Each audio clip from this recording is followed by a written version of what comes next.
Good morning, campers. Welcome to Midnight's Edge in the morning. I'm Tom Connors. With me is the boss man, Andre. How are you doing? Greetings, everyone. I am good. It's Monday. It's a new week. I'm here with my friends and fellow panelists. It's going to be awesome. We got a lot of cool stuff to talk about today. Indeed. We also have joining us the one, the only Culture Casino. How are you doing? I'm great. It's a lovely Monday morning. Marvelous Monday indeed. Very excited to be here. And boy, do we have a couple of interesting things to talk about. It's going to be fiery, perhaps. We have a couple of Canadians with us. We have Script Doctor. How you doing? I'm doing well. Happy to be here. And Mr. Paul Chato. How you doing? I'm doing extremely well. If you hear banging in the background, our house is being renovated by the same people who renovated John Campea's place in LA. So I'm connecting the dots for you here. Thank you. Yeah, it's good to have quality people. Like personal recommendations go a long way. He did, yes. That's right.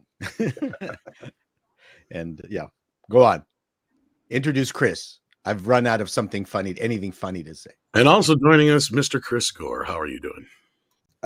I'm doing fine. I'm recovering from Monsterpalooza, which is a horror convention. It's great. It's sad as I heard that Robert Englund had to cancel Monsterpalooza because he got the coof. That's true. So hopefully he recovers. Yeah. Yep.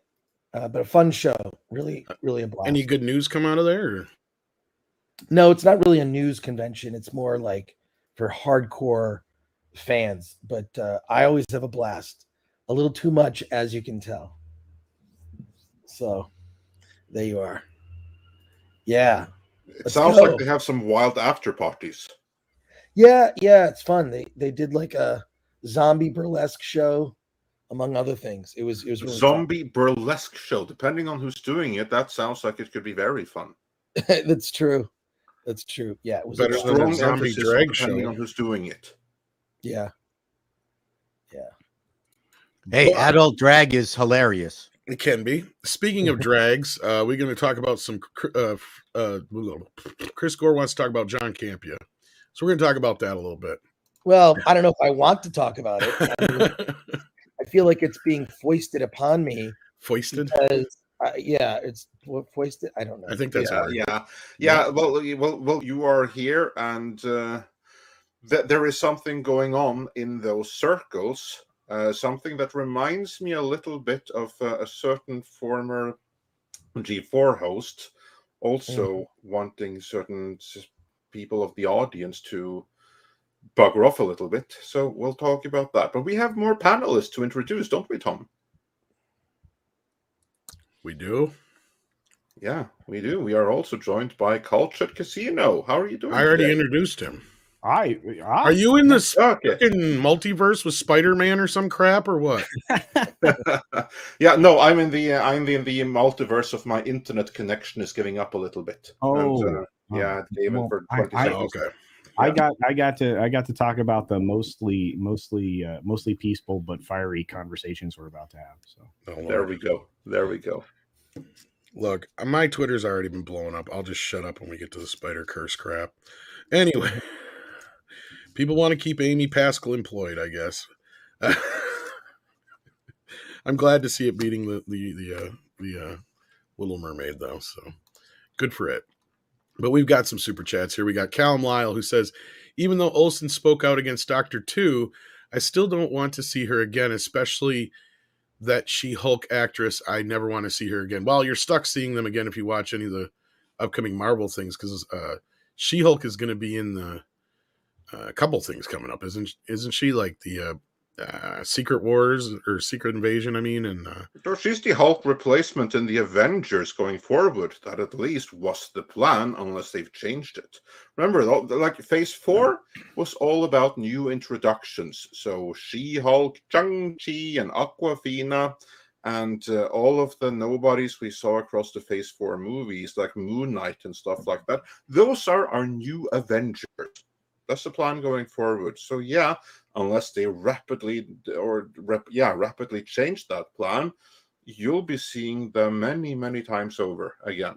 All of them. Probably. I can hardly wait. Mm. That's the way I feel right now. Waltman says, wait, isn't Fortune magazine used to relay what higher ups are planning to do? And now with the one bashing Lucasfilm, what's going on? We're going to talk about that today, I think. Yeah, we are. We will indeed. Yeah. Hyperguyver2 says, so far, Spider-Verse is the only truly successful woke franchise. You're not wrong. Callum Lyle says, I'm waiting for the mermaid actress to blame white like those rings of power snowflakes who have no future. Hasn't she kind of already? Well, she already blamed white people for the box office in America, but again, this movie was rejected by everyone in the entire world. Asia, Africa, it was rejected everywhere, and that rejection continued. So you're going to have to extend, if you want to be any kind of like honest about it, you're going to have to extend the pool of people to be blamed beyond white people. Damn. Yeah, well, that's why the Hispanics We just can't are have the new white anything, can we, supremacists. Paul? Yeah. Yeah. Yep, that's right. We don't know what Canada's specifically breaking out from. We're not broken out in sales up here. No, you're included with America in the Correct. North American box office. So Yep. Plenty. So whenever a movie fails in the US, then you're the ones to blame for that too. I pitched a show to the CBC called The 51st State, and they didn't think that was funny. Oh, it's a great pit. I mean, just the So we title. in Norway, we have reserved that for ourselves. Yep. And then I changed the name to Make 5 Wieners, I'll Eat 6. And that comes from the postal code for the CBC, which was Make 5 Wieners, M5W, 1E6. So they didn't get that either. Yeah, you can't, you just can't, there's just, no, you got to keep trying. Some people have no humor. No. Yeah. Yep. I had a stage show called A Surfeit of Dearth, but no one understood that at all. No one here either. Yeah, I was about to say I don't. Dearth means vast emptiness or right, and a surfeit is too much. Yeah. Oh, you said surfeit. I heard circle. I'm like, what? No. It's a whole lot of nothing. Of dearth. Oh, surfeit. Okay, that makes a more lot of sense. nothing. That's an oxymoron. Callum Lyle says, and I still can't get over that toilets are women's sanctuary from Gao. Scratch that cow. Or what? That's a remark with regards to the scene in She-Hulk where the women fix her up in the bathroom, and one of them that's is a right guy. The scene where she looked like she had almost been raped, and all the women were like, "Oh my god, that's horrible! Your makeup is all messed up. Here, we'll fix you up. We'll make you look nice and pretty, so you can go out there back to dating right away without missing a beat." Pretty sure the main one was trans, but anyway. Could very well have been. Callum Lyle has been one of our sponsors this morning, sending in another $10 and says, also activists are saying a voice actor in X-Men isn't dark enough to be Brazilian, even though he is. And I think activists deep down hate other countries and cultures. Yes, they clearly do. Clearly. And it's really just a North American thing. You go to, Ghost in the Shell. They asked the Japanese people what they think about Scarlet being the lead character. They went, "Oh, this is great. I love it." So the North Americans, we're bringing in, critical race theory, queer theory, and nobody else anywhere in the outside of the English language sphere has gone fucking nuts like we have. No, but that's where most of the funding to that in particular end has gone. So yeah, that's right. We have the money. And I just said I don't know about that because that's the whole thing with this Little Mermaid is everybody outside of the U.S. is the problem now all of a sudden. So you mean that's lining right up with what Paul's saying? Only in North America do we care about this stuff. The rest of the world doesn't, and they reject it as a result. That's exactly the point. Wholesale. My official translator is Mr. Script Doctor. Wholesale. Yeah, but we're normally told to be more like everybody else script. That was what I was getting at. Well, the world is tired of being told to be like America, I think. Yeah. Usually we've been the ones told to be like everybody else for the last 5 to 10 years. That's like the thing. The world doesn't know. That's what I'm America fucking saying. Told, and America doesn't know what the world is being told. That way you can play everyone against each other. It's brilliant, isn't it? Only 10% of Americans have passports. And I'm not saying that to be, mean or nasty, but people have got to get out and see the world. Yeah, it's beautiful. It's a beautiful place. Oh, and scary and crazy, and go to. That's why it's beautiful. Go to Bangalore and get shocked at the culture. The culture shock. Speaking of culture, who's shocking? That should be the name of your show, Culture Shock. Okay, I'll work on that. I love that. Yeah. That's a good name. Because I'm shocked every day. Every day. That's because you stick your tongue in the outlet. Okay. Just get a little Tesla coil behind you. Now you're giving everybody too much vaccine stuff there. Sorry. Yeah. And moving on, Tom, you brought an image up on screen here, didn't you? Yeah. I guess you had to go. Yeah, I was just showing the segregation in the park. Yeah. Yeah. Unbelievable. Well, actually, totally believable. It's actually 2 different parks. You can go see Ariel in Magic Kingdom, and then you can go to the other park, Disney's Hollywood Studios, and check out the new Ariel. Yeah. Indeed. And then before we get into the main topics, here we also got a super chat from Dr. Long Dongler, and this is probably a thumbs up, I would imagine. So everyone, please smash that like, help share this stream, because we're already getting people saying in the comments that YouTube, as usual, did not notify them that we're live right now. So yeah, do smash that like.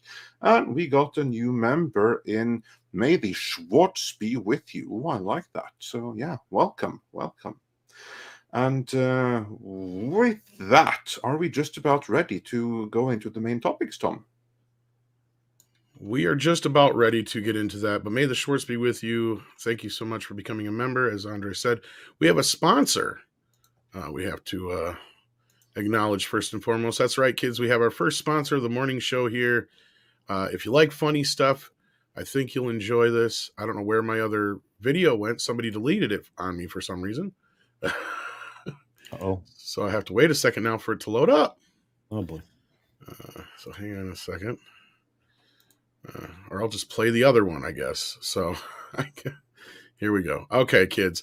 Here's our new sponsor, Flip City. This magazine is...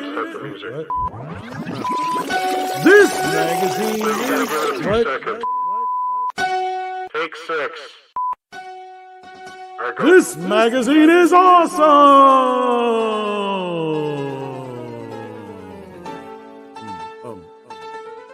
It's funnier than the last It's funnier than the last editorial I read from Scott Mendelson, says Tom Connors. Sign up today for Flip City Magazine. It's hilarious, humorous, and all kinds of other synonyms I can't think of at this moment in time. Flip City Magazine. Use our special code MIDNIGHT to get 10% off. Get it digitally or in paper form. That's right, we killed a tree just for you. Check out Flip City today. Yes, indeed. The link is in the chat there, so you can check it out. Use the term MIDNIGHT to save 10% off your subscription there. And as always, yes, it's been nothing but a disaster this morning. as Commandant VHS has pointed out here. And thank you for that. But with that, Andre, get us into our main topic.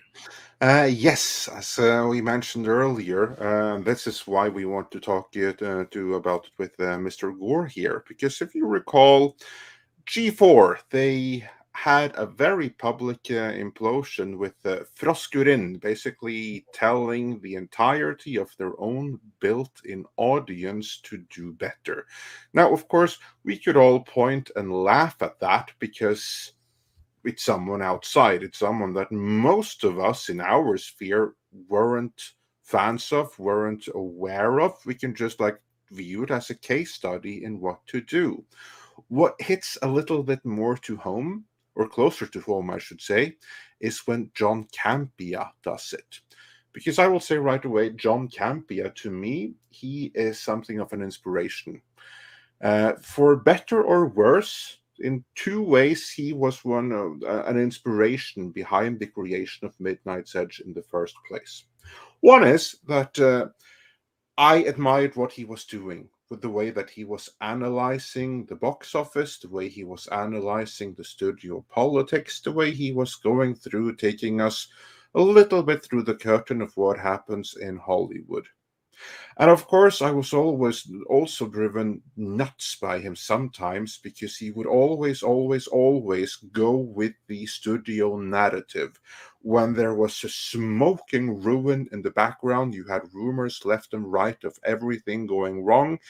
He would always parrot the studio narrative until such time when it could be denied no more. Like the big one to me was Josh Trank's Fantastic, where you had all of these horrible rumors, and still he and his merry band at AMC, which I watched religiously at the time, were always like, no, just rumors, ignore, pay no attention to it.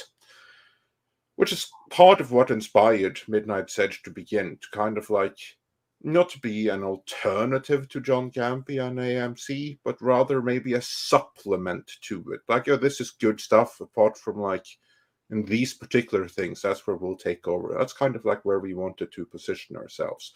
But still, I used to have nothing but respect for the man, because he was so important and influential when it comes to film punditry, independent film punditry. Let's be honest, he kind of started it all. And so to see him pull a Froskurin is disappointing to me personally, to see him do something like this. Of course, he's done similar things before, but this is an extreme. Play the clip, Tom. Hey guys, John here on a beautiful night in Southern California, and I'm just out here kind of doing my normal evening routine, doing a little bit of work, trying to get ready for the next day. Just not a lot, just a little bit of light reading and some information gathering, if you will, just to get some stuff. So I have a little bit of a head start in the morning when I do my stuff. And I was going through some of the comments on some of the videos today. One of the stories that came out today was they got their lead cast for the How to Train Your Dragon live action remake, and I thought it was a terrific looking cast. I mean, they got the kid from the Black Phone, which to me is really quite exciting. They went and got the girl, Nico Parker, I think is her name, from Last of Us, who I think is tremendously gifted, and I love the episode she was in. I think she's going to be fantastic in this. And I started noticing that there were a bunch of comments on the girl being in it, and people complaining that this How to Train Your Dragon thing is already ruined because they changed Astrid. And because they changed Astrid, that means this thing was a complete disaster. It was ruined. It was destined to fail because they changed Astrid. I thought that was interesting. Because you know full goddamn well that if Astrid's supposed to be 5'3", and they hired to cast a girl who was 5'4.5", that's a significant change, but nobody would have said anything, right? They wouldn't have said a thing. If Astrid is supposed to have hazel brown eyes, but they cast an actress who had walnut brown eyes, well, that's a change. But full goddamn well, they wouldn't have complained about it. Wouldn't have said a thing. Would have been perfectly fine. Nothing wrong with that change. If in the movie, Astrid was supposed to be right-handed, and they had the audacity to hire an actress who was right-handed, well, that's a change. It's a change. You know goddamn well they wouldn't have said a thing about it because that's fine. But oh my God, if you get a girl who the pigmentation of her skin tone is a little bit different than Astrid's is, and then by the way, Astrid, who comes from a complete mythological fairy tale, non-existent, completely made up in fiction race of people and Vikings that don't really exist. If the pigmentation of her skin is a little bit darker than what Astrid's is in the cartoon, height, not a problem. Eye color, not a problem. Hand, not a problem. Oh, tone of her skin. That's a problem. This movie's doomed because they got an actress, regardless of how talented or gifted, whose skin color is a little bit darker than the one in cartoon. See, that change, that's too much. And I want to say this. Please get the fuck off my channel, you mouth-breathing, basement-dwelling, humping motherfuckers. Just get off my channel. Don't come to my channel. I'm on a personal mission. I want to purge 30,000 of my subscribers off my channel within the next 48 hours. And I would like them to be, because with the number of comments of people saying such idiotic, moronic things, I figure there's got to be at least 30,000 of you knuckle draggers around there. So please just leave my channel. Don't come back. Don't watch my stuff. I want to purge 30,000 things. Do me a favor, you racist pieces of shit, and go and find one of your echo chamber websites where you can all stand around and jerk each other off while you tilt your head backs and go, woke, woke. And then you can come on each other's faces and tell each other that come on your face cleanses you of wokeness. Yeah, tell yourselves that. Whatever is going to get you off and make you feel good about yourself. Just don't come around here. Nobody complains about the height of Hugh Jackman. Nobody complains about the physical differences between my beloved Henry Cavill and what he looked like in the comics versus what he looked like in the movies. No, because those changes aren't a problem. The changes are only a problem if the girl's skin color is a little bit different. Yeah, so just, go away.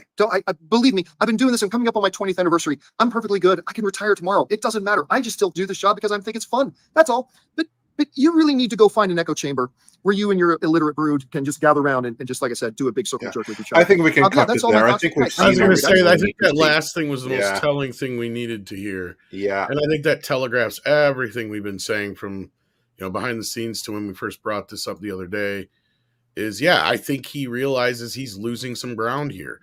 Him saying that, I can retire tomorrow means, no, he can't. Or he wouldn't be saying this shit. What stands out to me the most, as I said before, like that one moment where he goes, like, how vulgar can you be talking about people jacking off, coming each other's face, screaming woke? I mean, there's the vulgar of it, but also, like, as I said already, like when you look at his eyes in that moment, the lights are on, but there's nobody home. Like, this is someone who's completely lost it. And for him to even say like that, and who's he saying it to? To his audience. And the thing that really stands out to me is the projection of it. When he goes down and basically says, you people, you who dare disagree with my opinion, or who dare challenge my opinion and worldview, you need to go off into some echo chamber.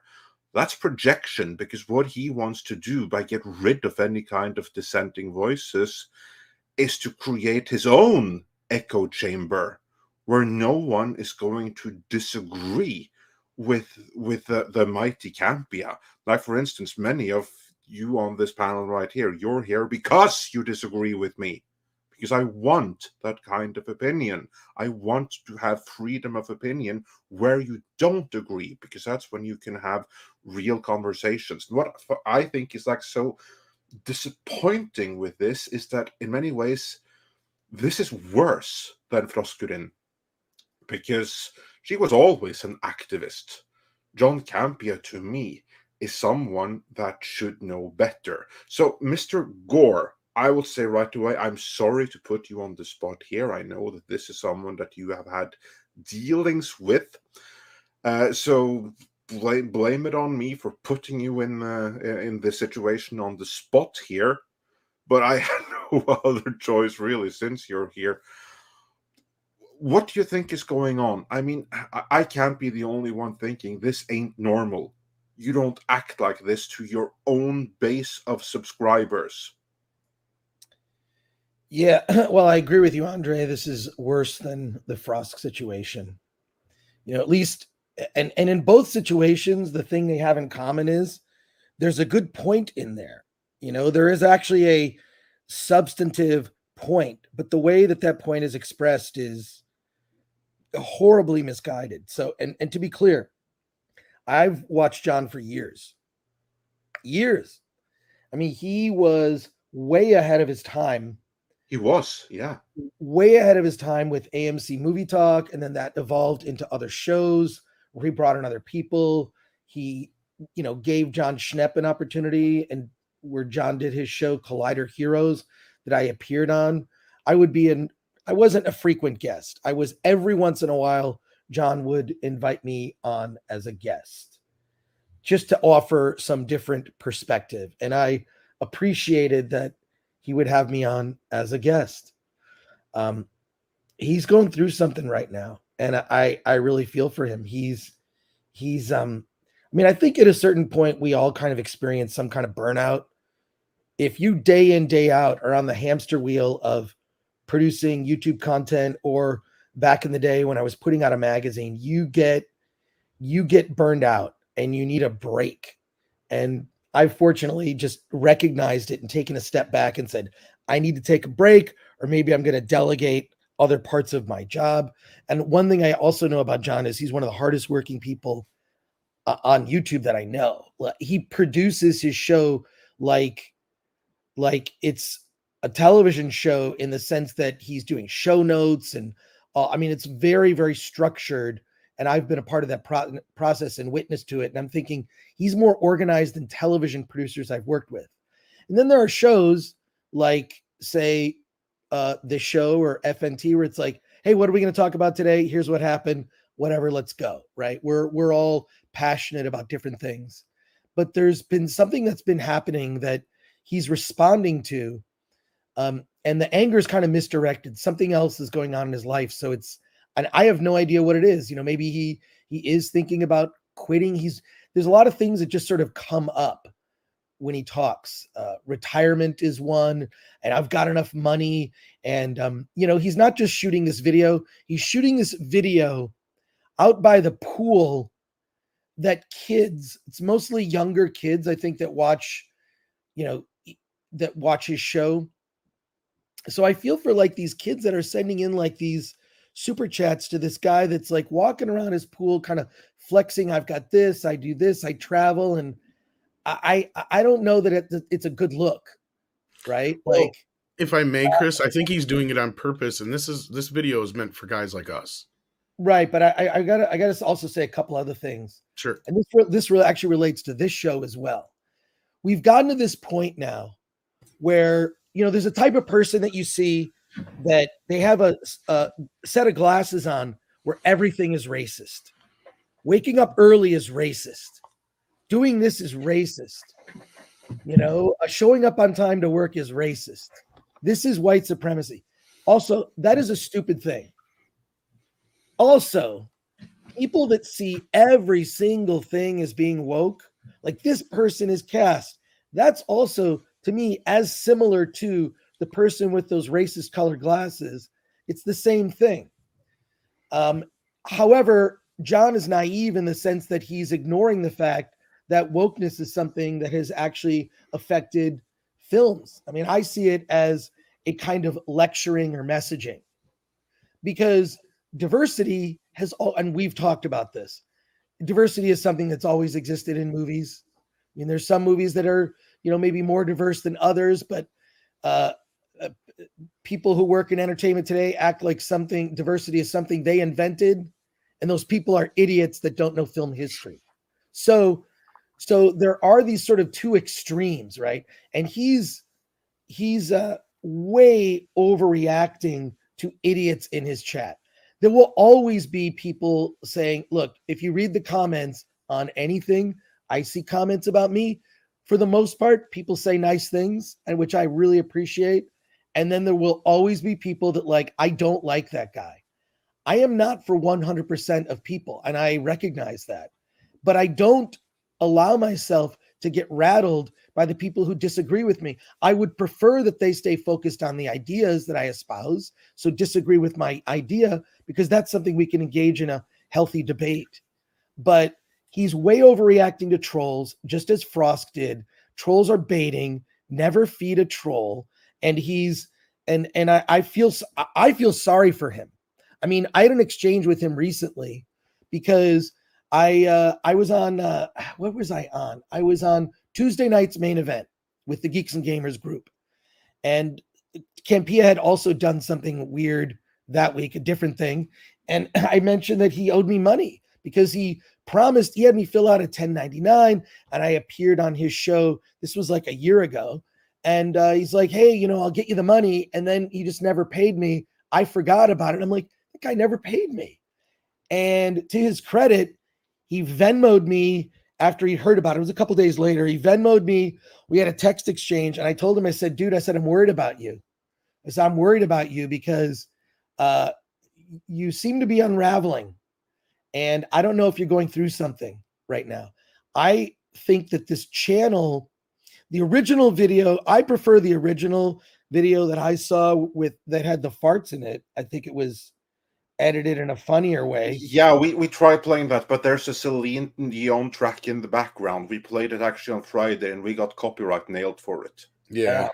Well, in any case, I prefer the fart version. But he did say these things, and who, in a way, like, look, and I'm not saying I don't get vulgar or say things that are outrageous. I do. But Campea is under a microscope now because he's kind of unraveling publicly. He is, I don't know if he's using this as an excuse to why he's already losing subscribers, which I think probably has to do with the fact that he's dramatically shifted the format of the show. You know, Robert Meyer Burnett was beloved and really has a wealth of knowledge, a fountain of knowledge. Rob Burnett is filled with it. I mean, you just know from having him on this show or other shows. Rob is great. I will though say, just to chime in, that the times that I have seen the John Campea show in the last couple of years, and again, massive respect for him because he started over and he's built so many things up to and including his own channel. But on his own channel, the times I've watched for Mr. Burnett. Yeah, and I'm not the only one. Yeah, I mean, John, I can always count on, and this is why I watch John, and I watch John religiously for years. I want to get the, and I don't mean this as disrespect, I want to get the everyman opinions about something because John's opinions are pretty safe. Let's be honest. His opinions are pretty safe, and he's a good gauge of when he really enthusiastically likes something that's more than likely going to be a mainstream hit. But, you know, he can be off on a lot of things just because I don't know that he has the wealth of knowledge that, say, Robert Burnett has, which is why Rob Burnett was he was an anchor on that show. And John getting rid of Rob, I don't know. Can John carry the whole show? We'll see. But I always appreciated John's opinion from the standpoint of he's a good everyman's opinion, mainstream audience opinion. Because my taste is very different. My taste is very, very bizarre sometimes. I like a lot of weird stuff, okay? I like a lot of small indie movies. I like trauma films. Don't go to me for a mainstream opinion. Oh, yeah, you're wrong about everything. Well, I'm not saying I'm wrong. I'm just saying... I'm just pulling your leg. Of course. I'm just saying that, like, I like a lot of weird shit. And trust me, if someone started a channel called Gore Exposed, they could, pan for gold through every live stream I've ever done or every channel. They could find stupid stuff that I said. So you can do that about everyone. You can do that about everybody. So but I feel like John started this fight with his audience. They don't like being called racists, even though they may in fact be acting that way. I don't feel that, acting in this way wins hearts and minds. I think there's other things at play here though. Yes, I agree with that. So there's a couple things. Being you guys are on YouTube and you probably know this already, but and I don't know whether he had a sponsor or he was part of a group that that financed his show. There has been a huge shakeout in the YouTube landscape where many very large, especially tech tubers, have lost their not the sponsor per se, but the management companies that have been paying the bills. And as long as they met certain metrics in terms of how many videos that they did each month and how big an audience that they attracted each month, they got paid. And there's been a huge shakeup where these management companies have been dropping some of the top YouTubers. Has this happened to him? Did he have a YouTube management company behind him? Does anybody know? Yes. I know he had a management company. He had a deal with Cricket Mobile. Okay. And that merged with, is it T-Mobile now? In any case, I do know that he lost the sponsorship. I don't know if it has to do with the metrics, but I do know that he was bragging to me. It's one of the things that someone needs to, I feel like John needs an intervention from friends. And I'll say it was one of my, the things I liked that way.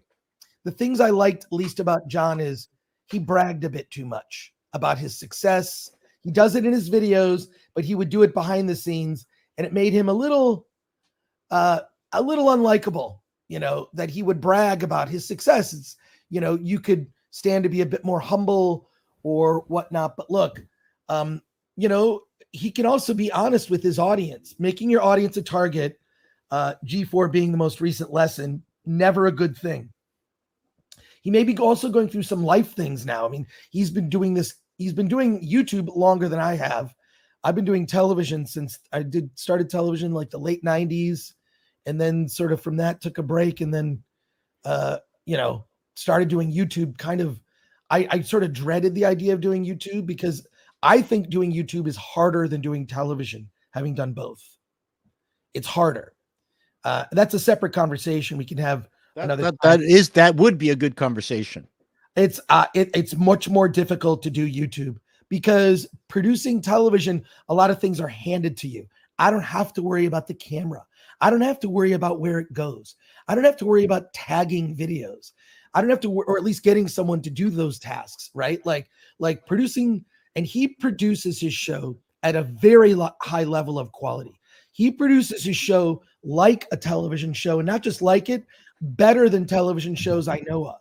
So you cannot fault John for not working hard. But my God, the guy needs a break. He needs to go on a vacation. He needs to not see movies for 3 months. Maybe that would be my advice to him. He either needs an intervention or a break. But I think but this is also like it's self-sabotage, which a lot of people do. And what's weird is this happens a lot in the YouTube space. Have you noticed this? In the YouTube space, people, it's like they want. Oops, sorry. Let me explain why. Like if you get hired for a job, you can eventually get fired. You can also walk away from a job, quit, whatever. With YouTube, it doesn't end. That's right. To quit your job is to really self-immolate, right? Like that's the only way to do it. So is this what he's doing now? So there you go. Anyways, I'm sorry. I talked. No. There's a couple things you said, Chris, that really, because Six showed me a few things, and a couple things you said stuck out to me, and a few things that Campea said, seeing the full video now, that stuck out to me. You pointed out yourself. He's been in this business for 20 years. He puts he puts all this time, effort, and money into making a professional show. What is happening right now that I think is bothering him more than anything is that he's got no audience. You said he's losing subs. I don't see that actually, Chris, because this is what I was talking about. Six sent me his sub count from June 2nd, and it's exact same as it is now. I think his channel's dead. That's what I think is happening. What I'm saying is he hasn't experienced growth. Well, to be fair, other YouTubers, let me just say, other YouTubers like Nerdrotic, he's on his way to 1 million. That's what I was going to get to. Yeah, if I can finish my point. He's over 1 million. He is stuck, and basically that's the size of his audience. He's not growing, so it's stagnant, meaning that's my point.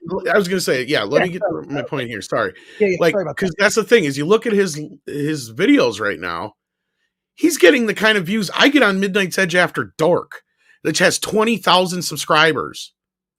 That's my point. Exactly. Gary, everybody else besides him that is in our community who does this stuff now is doing 10 times better than him. He's only getting 14K views, 22K views, 15K views. Here's one he actually has 61K views on. That's a rarity there, because the most of these, a 90K view one is, I'm surprised, he got a few on that one. But other than that, look at this crap. None of these are worth a shit compared to, like you just said, Gary and all the rest of us. That's what I think he's reacting over. He just told 30,000 people to fuck off, and 30,000 people didn't fuck off because there's not 30,000 people watching it. That's my point. I think you're right. I mean, again, I came from the tech tube side of things, and I am seeing carnage where people with sometimes up to 1 million subscribers are now getting 5,000 views. And I've talked with them, at least over Twitter, and the level of anxiety and almost suicidal tweets that they're producing, it's amazing. No, YouTube has changed the landscape. There are still obviously extremely popular YouTubers who are getting the numbers. Critical Drinker, for instance, still is getting the numbers, but other people, they're flatlined, and I think he's feeling that. I think that's part of his emotional downturn. That's what I'm getting at. If he lost this sponsorship, Chris, and nobody's watching his shit, him calling and saying 30,000 people unsubscribe from me right now, there isn't even 30,000 people that he's talking to, Chris. That's what he's freaking out about right now. And YouTube doesn't really care about subscribers. That's the lowest metric. It's kind of a fun metric in terms of being able to point to, silver plaques and stuff like that. But you got to work the system. It's really all about views. And man, the YouTube landscape has changed dramatically. Yeah, it's a burnout machine. Let's be honest here. And we all, and to me, that's like why John Campea now has gone from an inspiration to a cautionary tale that we all need to keep in mind. Because, Chris, I disagree with you a little bit that John Campea is a very safe everyman. He may have used to be that, but that stopped before he really bought into any kind of activist production. Because what I've noticed, any kind of activist production mostly gets an automatic pass and protection from him. Like, for instance, The Little Mermaid. Team Campea's take on that movie and its box office was honestly the worst I've seen. Grace Randolph, even, that biggest movie's cheerleader, kicked his ass when it came to honesty and integrity. Can I clarify that movie? Andre, can I clarify real quick? Go for it. That's why I used to watch John. He was a really good everyman, vanilla. What does the average mainstream moviegoer think? He used to be that. Then I agree. In recent years, in the last couple of years, he goes so hard on anyone that brings up wokeness. And I agree. I think woke is sometimes as overused as racist. Yes. Where after a while it ends up meaning nothing, right? Yeah. And that is not to say that there is not issues with wokeness, lecturing, messaging in movies. It exists. You're a moron if you don't see it. Yeah, right? You have the box office to prove right now between last week and this week. Yeah, there were two movies headlined by black cast, whatever you say, Spider-Man. I love the new Spider-Man. I thought it was great. I thought it was too long. I think it's flawed, but I think there are just moments of brilliance, and I really enjoyed it just as a lifelong Spider-Man fan. And just we can get into it later. We'll get into that later. We'll take it right now, and we'll devote the rest of the video to those in particular. 2 movies back to back, and you see one is not very satisfying to audiences, and one more than sad. People love it. People saying they're, it's amazing. And what's funny is they both have north of 2-hour running times, which I'm so over. I'm so tired of it. I'm so tired of the north of 2 hours. I put out a meme on my Twitter and Instagram. It's my personal, so that Chris Gore, just about the running time of Little Mermaid. If you want to bring up that meme, or it might be relevant to the conversation. But Yeah, what's interesting is this Campea Exposed channel has to really be getting under his skin, because that channel updates often, and I didn't even like it just showed up in my feed. Why? Because I subscribed to John Campea. So it just showed up, and he does disingenuously sometimes edit these clips, adding the fart noises, which is funny, whatever. But John would probably, my advice to John right now would be to take a break, scale back what you're doing, take some time off. And also you got to have something of a sense of humor about yourself. You've got to, if you're going to be in this, I mean, what's great about, Midnight's Edge in the morning, which is why it's so fun to do. Everyone here has a sense of humor about themselves. Everyone here can laugh about themselves. We laugh, at our, whatever. It's when you meet someone that really doesn't that's sort of lacking in that quality, I have concerns. So, yeah, I'm very glad that you brought that up, Chris, because we have another clip lined up here, and it's actually from this channel, John Campea Exposed. Now, first, I just have to say this with no offense to the owner of John Campea Exposed, but as a general thing, I am not at all a fan of channels which are devoted specifically against one person or something like that, like this or that exposed. If it's like, yeah, do it. If it's a WEF or something, if it's one individual, then at least be funny about it. And credit where credit is due. Like the guy behind this, he's actually really, really funny. And damn, my Midnight's Edge secret dark underbelly video. I'm almost done. Send me back all the fucking pics. I think better John, be funny. It better be funny. I think John lost it when the Leafs couldn't make it past the second round. Yeah, I'm you're sure analyzing me as a Canadian now. Oh shit, we're getting deep. Yeah, I'm sure you'll drop it when you get pissed at me in a couple of weeks. Am I? Oh, are you lining something up like the? Nah, but Andre just manages to piss everybody off at some point somehow. Okay. They call me Chato. You're gonna be fine. You're gonna be fine. It's just that I have on the one person you don't want me to have on, but it's just the one. Oh yeah, there was that too. I forgot about that. Yeah. Don't cross the Norwegian. Yeah. But anyway, let's roll this clip here, because I do like, this is satire, obviously, but I do think it's very salient, and it may even run some good points here. And also to be noted that this is an edited version of the original video as well. Yeah, yes, that was already an edited version of original videos. Yeah, so this is like when I was griping the other day on Twitter about most songs just being sampled from songs that were sampled from songs that were sampled from the 60s, 70s, and 80s. But anyway. On the morning of January 11th, 2023, John's grandma died at the young age of 99 years old. It was devastating. She had her whole life in front of her. This sent John into an emotional meltdown on his show, where he cried on air, making everyone in the room with him uncomfortable.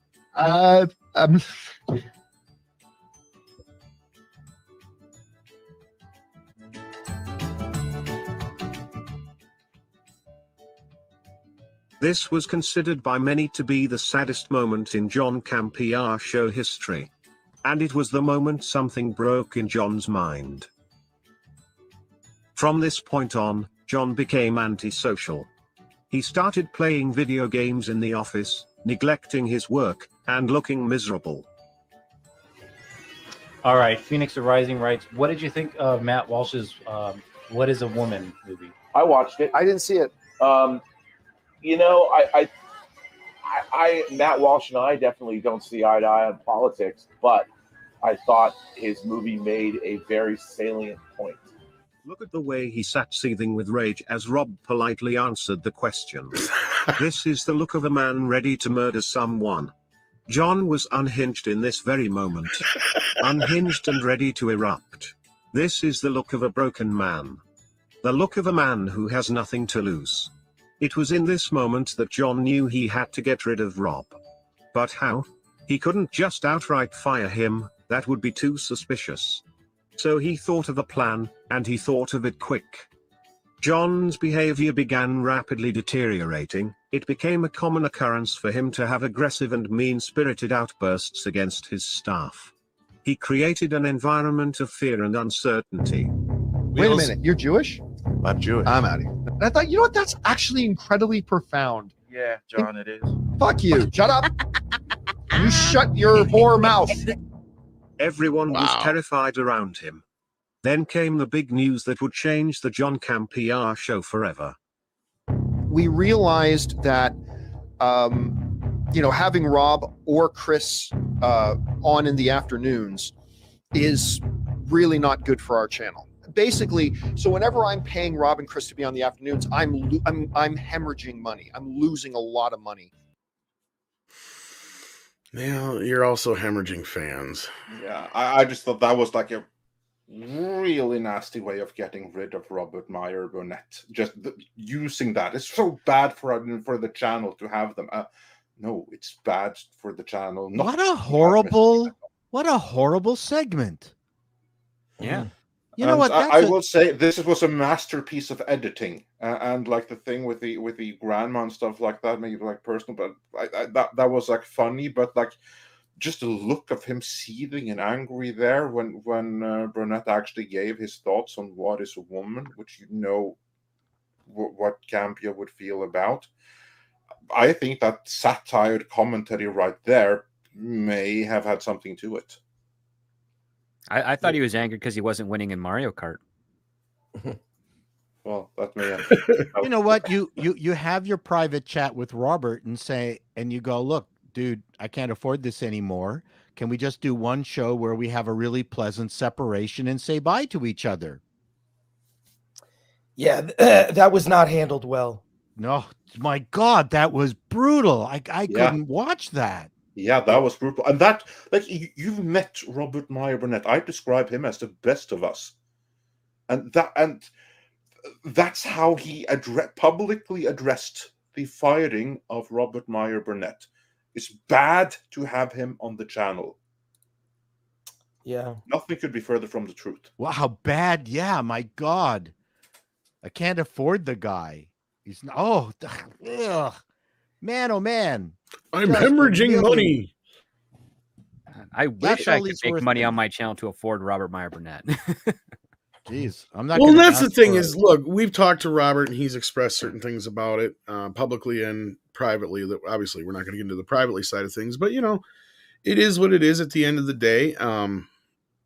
I think he's worse off without Robert. Because as Andre pointed out in the beginning of this, the only times he has watched has been because of Robert. The only times I've checked in is because I knew Robert was on and I wanted to hear what was going on over there. But I have not watched them religiously in any way, shape, or form for years. Culture, you've been mostly quiet about this. What's your thoughts on this whole? Before we move on here.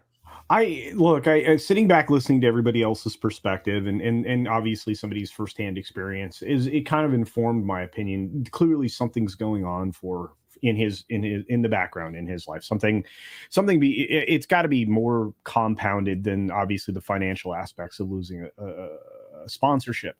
I feel like there must be something else in the background going on that's making him appear or seem unhinged, because that's my takeaway from that video clip that I've now seen 3 times. Once with some creative editing and once of obviously the pool tour that he gave us there. Clearly there's something going on in the background, and it's not.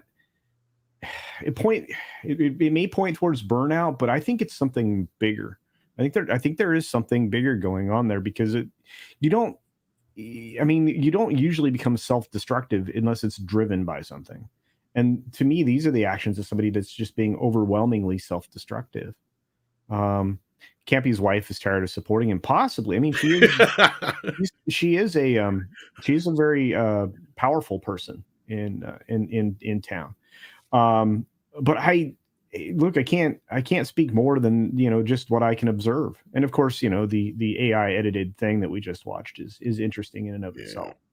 I just it's kind of scary, and I really want to avoid that kind of burnout and the events that take place in order to sidestep going after my audience, because that's just not healthy. Yeah, at this point right now, John Campea, I'm very sorry to say, as someone that found a lot of inspiration in him, has gone from being an inspiration to a cautionary tale. Well, he's literally become that term from The Dark Knight. You know, you live long enough to see yourself become the enemy kind of thing, or the villain. Yeah. And his legacy, then this is kind of like the irony of it. Because I know that like the Geeks and Gamers, Gary from Nerdrotic, us, everyone from our generation of YouTubers, many came later that were inspired by us. But we were inspired, in whole or in part, by John Campea. Channels like us, which we know that he hates, were his legacy. And I still stand by, and I mean, I know you may disagree, Chris, but that video was made directly to direct at people like us. And I mean, Gary at Nerdrotic, I mean, 100%. Critical Drinker, you, us, Paul, everybody who's kicking the shit out of him right now with doing what he's been doing for 20 fucking years. That's why he's bringing that up, Chris. As you said, he brags about that shit. Yeah, I agree 100%. It's and there are clips where people have brought up Friday Night Tights or Gary and us gamers, for that matter, like on his show in Super Chats, and he always ignores it. Oh, I know, and again, I know that he knows who we all are. He's full of shit. Makes a derisive comment, so which is completely unnecessary. I mean, he has to have respect for people who become popular, and maybe he's sort of lost the zeitgeist. Maybe that's why, and others have surpassed, in numbers what he's been doing. So, yeah, and I don't know if it's just irony that Kevin and him happen to be the two guys that inspired me to get into this work, and then they become what they've become. And it's weird because it's almost I hate saying this because I'm not saying that we're at fault, but I feel it's like their jealousy or their rage against us that turned them both into the people they are today, which is sad. Yeah, but he is, and I've seen this type of person before, a very, very extreme liberal that feels like they constantly have to like push back against any conversation, which might actually have like some deeper layers to it. I mean, the gender and race swaps have now become comical and almost expected. But I do actually think that actress that he's talking about, I think she could be very good. Who knows? I'm generally a wait and see kind of guy. Like, prove me, like you got to earn it. Like, let me see it first. But I think now it's gotten to the point where the audiences are just sick of it, that it's become the expected thing, and it's just getting a bit tiresome. And so he's not. There's a conversation to be had in there, and he's unwilling to even have the conversation, and then is calling his audience names. Terrible mistake. Could not be more misguided. So I think I agree with you, Andre. Something else is going on in his life, and maybe he's he's having maybe a later midlife crisis, looking at like, what am I doing? I'm doing whatever. Like I don't know. Something else is going on that has nothing to do with it. But the number of clips that have come out with him being angry, and look, trust me, I get angry about stuff, but I don't go to a place of attacking the audience or getting as vulgar as he did, or I try to have a point, or at least I also like try to just make fun of myself. And it's the money. I'm telling you, I've now seen this with so many crashed YouTubers. Really? It is this. I recognize the feeling of it, that this guy was riding high at the height of when YouTube was providing a pretty good living, and he had a big audience. But you go through his videos, he's getting fewer views than I am, and I'm only at 100,000 subscribers. He's getting fewer views. Like he has a. That's my point. He has a live audience, which is twice of what we have right now in this moment at 2,700. But I don't know if you've had conversations with YouTubers around this, but like I said, I've recently had conversations with people who are crying about how their life has crashed because they can't do the YouTube thing anymore. I think that's a huge part of what we're seeing here. Yeah, could be. Because again, I was supposed to say, Midnight Edge live archives, where we just repost the live streams, plus clips of the live streams. Go check it out if you haven't done so already. The Midnight Edge live archives is at 18,000 subscribers.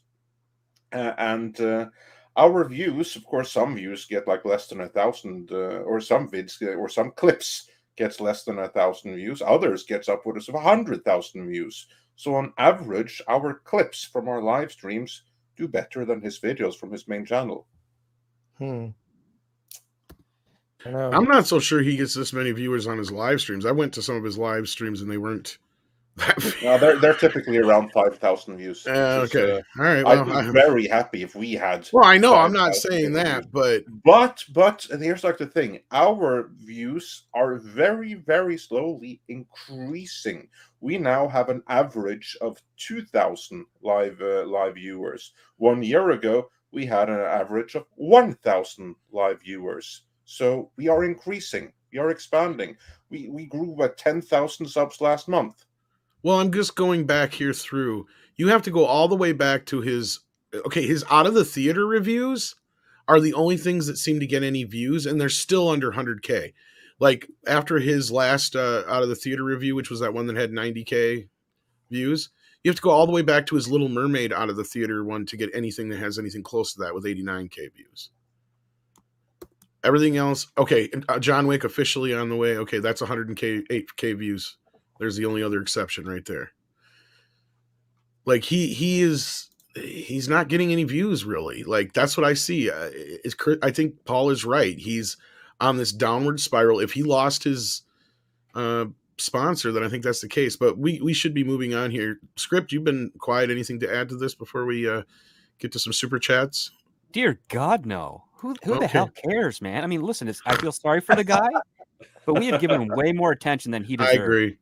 Way more. I'm happy to address every super chat regarding the subject. That's fine.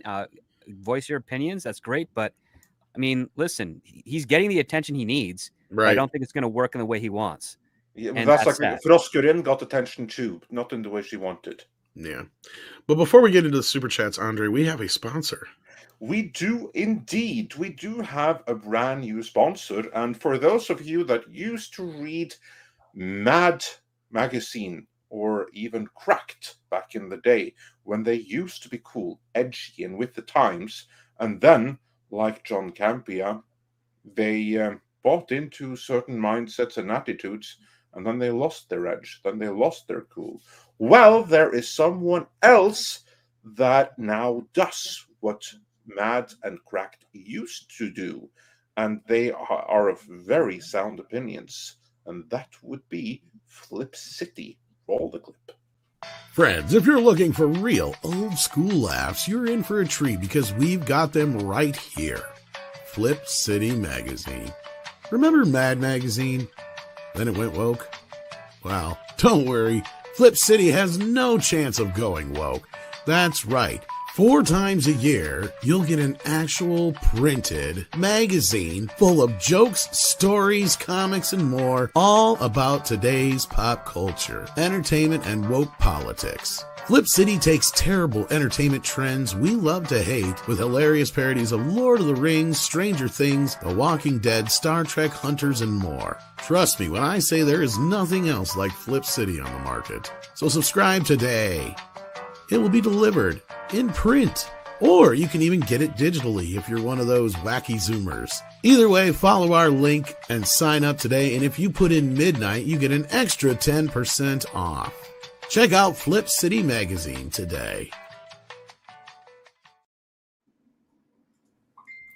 And if you do not forget to use our code midnight, as it said in the ad there. Thank you so much. And the link, of course, in the description. With that, let's run through the Campea specific super chats, and then we'll get on to the show here, because we have plenty more box office and the implications of that. All right, well, I'll just start from the bottom here while 6 finds the first one in line. Justin B sent in 220 Canadian and says Campea is the new DSP. Could be. Then Elf says, I can't tell that John Campea made the same deal with Hollywood as Kevin Smith. I can tell, as Kevin Smith. By that, I mean he would be accepted by the industry at the expense of losing his audience along with himself. Something to that effect, I would say. And then Jonas is in the house. How you doing, Jonas? Says, as a person very focused on wokeness, Campea loses his fair points by blaming fans for prejudice against, checks notes, freaking Hollywood execs. I roll. Yeah, you're not wrong there. Yeah, this is true. Those are the ones collecting the ire. But let's move on with the super chats. Is there any more for Campea? I don't. Okay, here we go.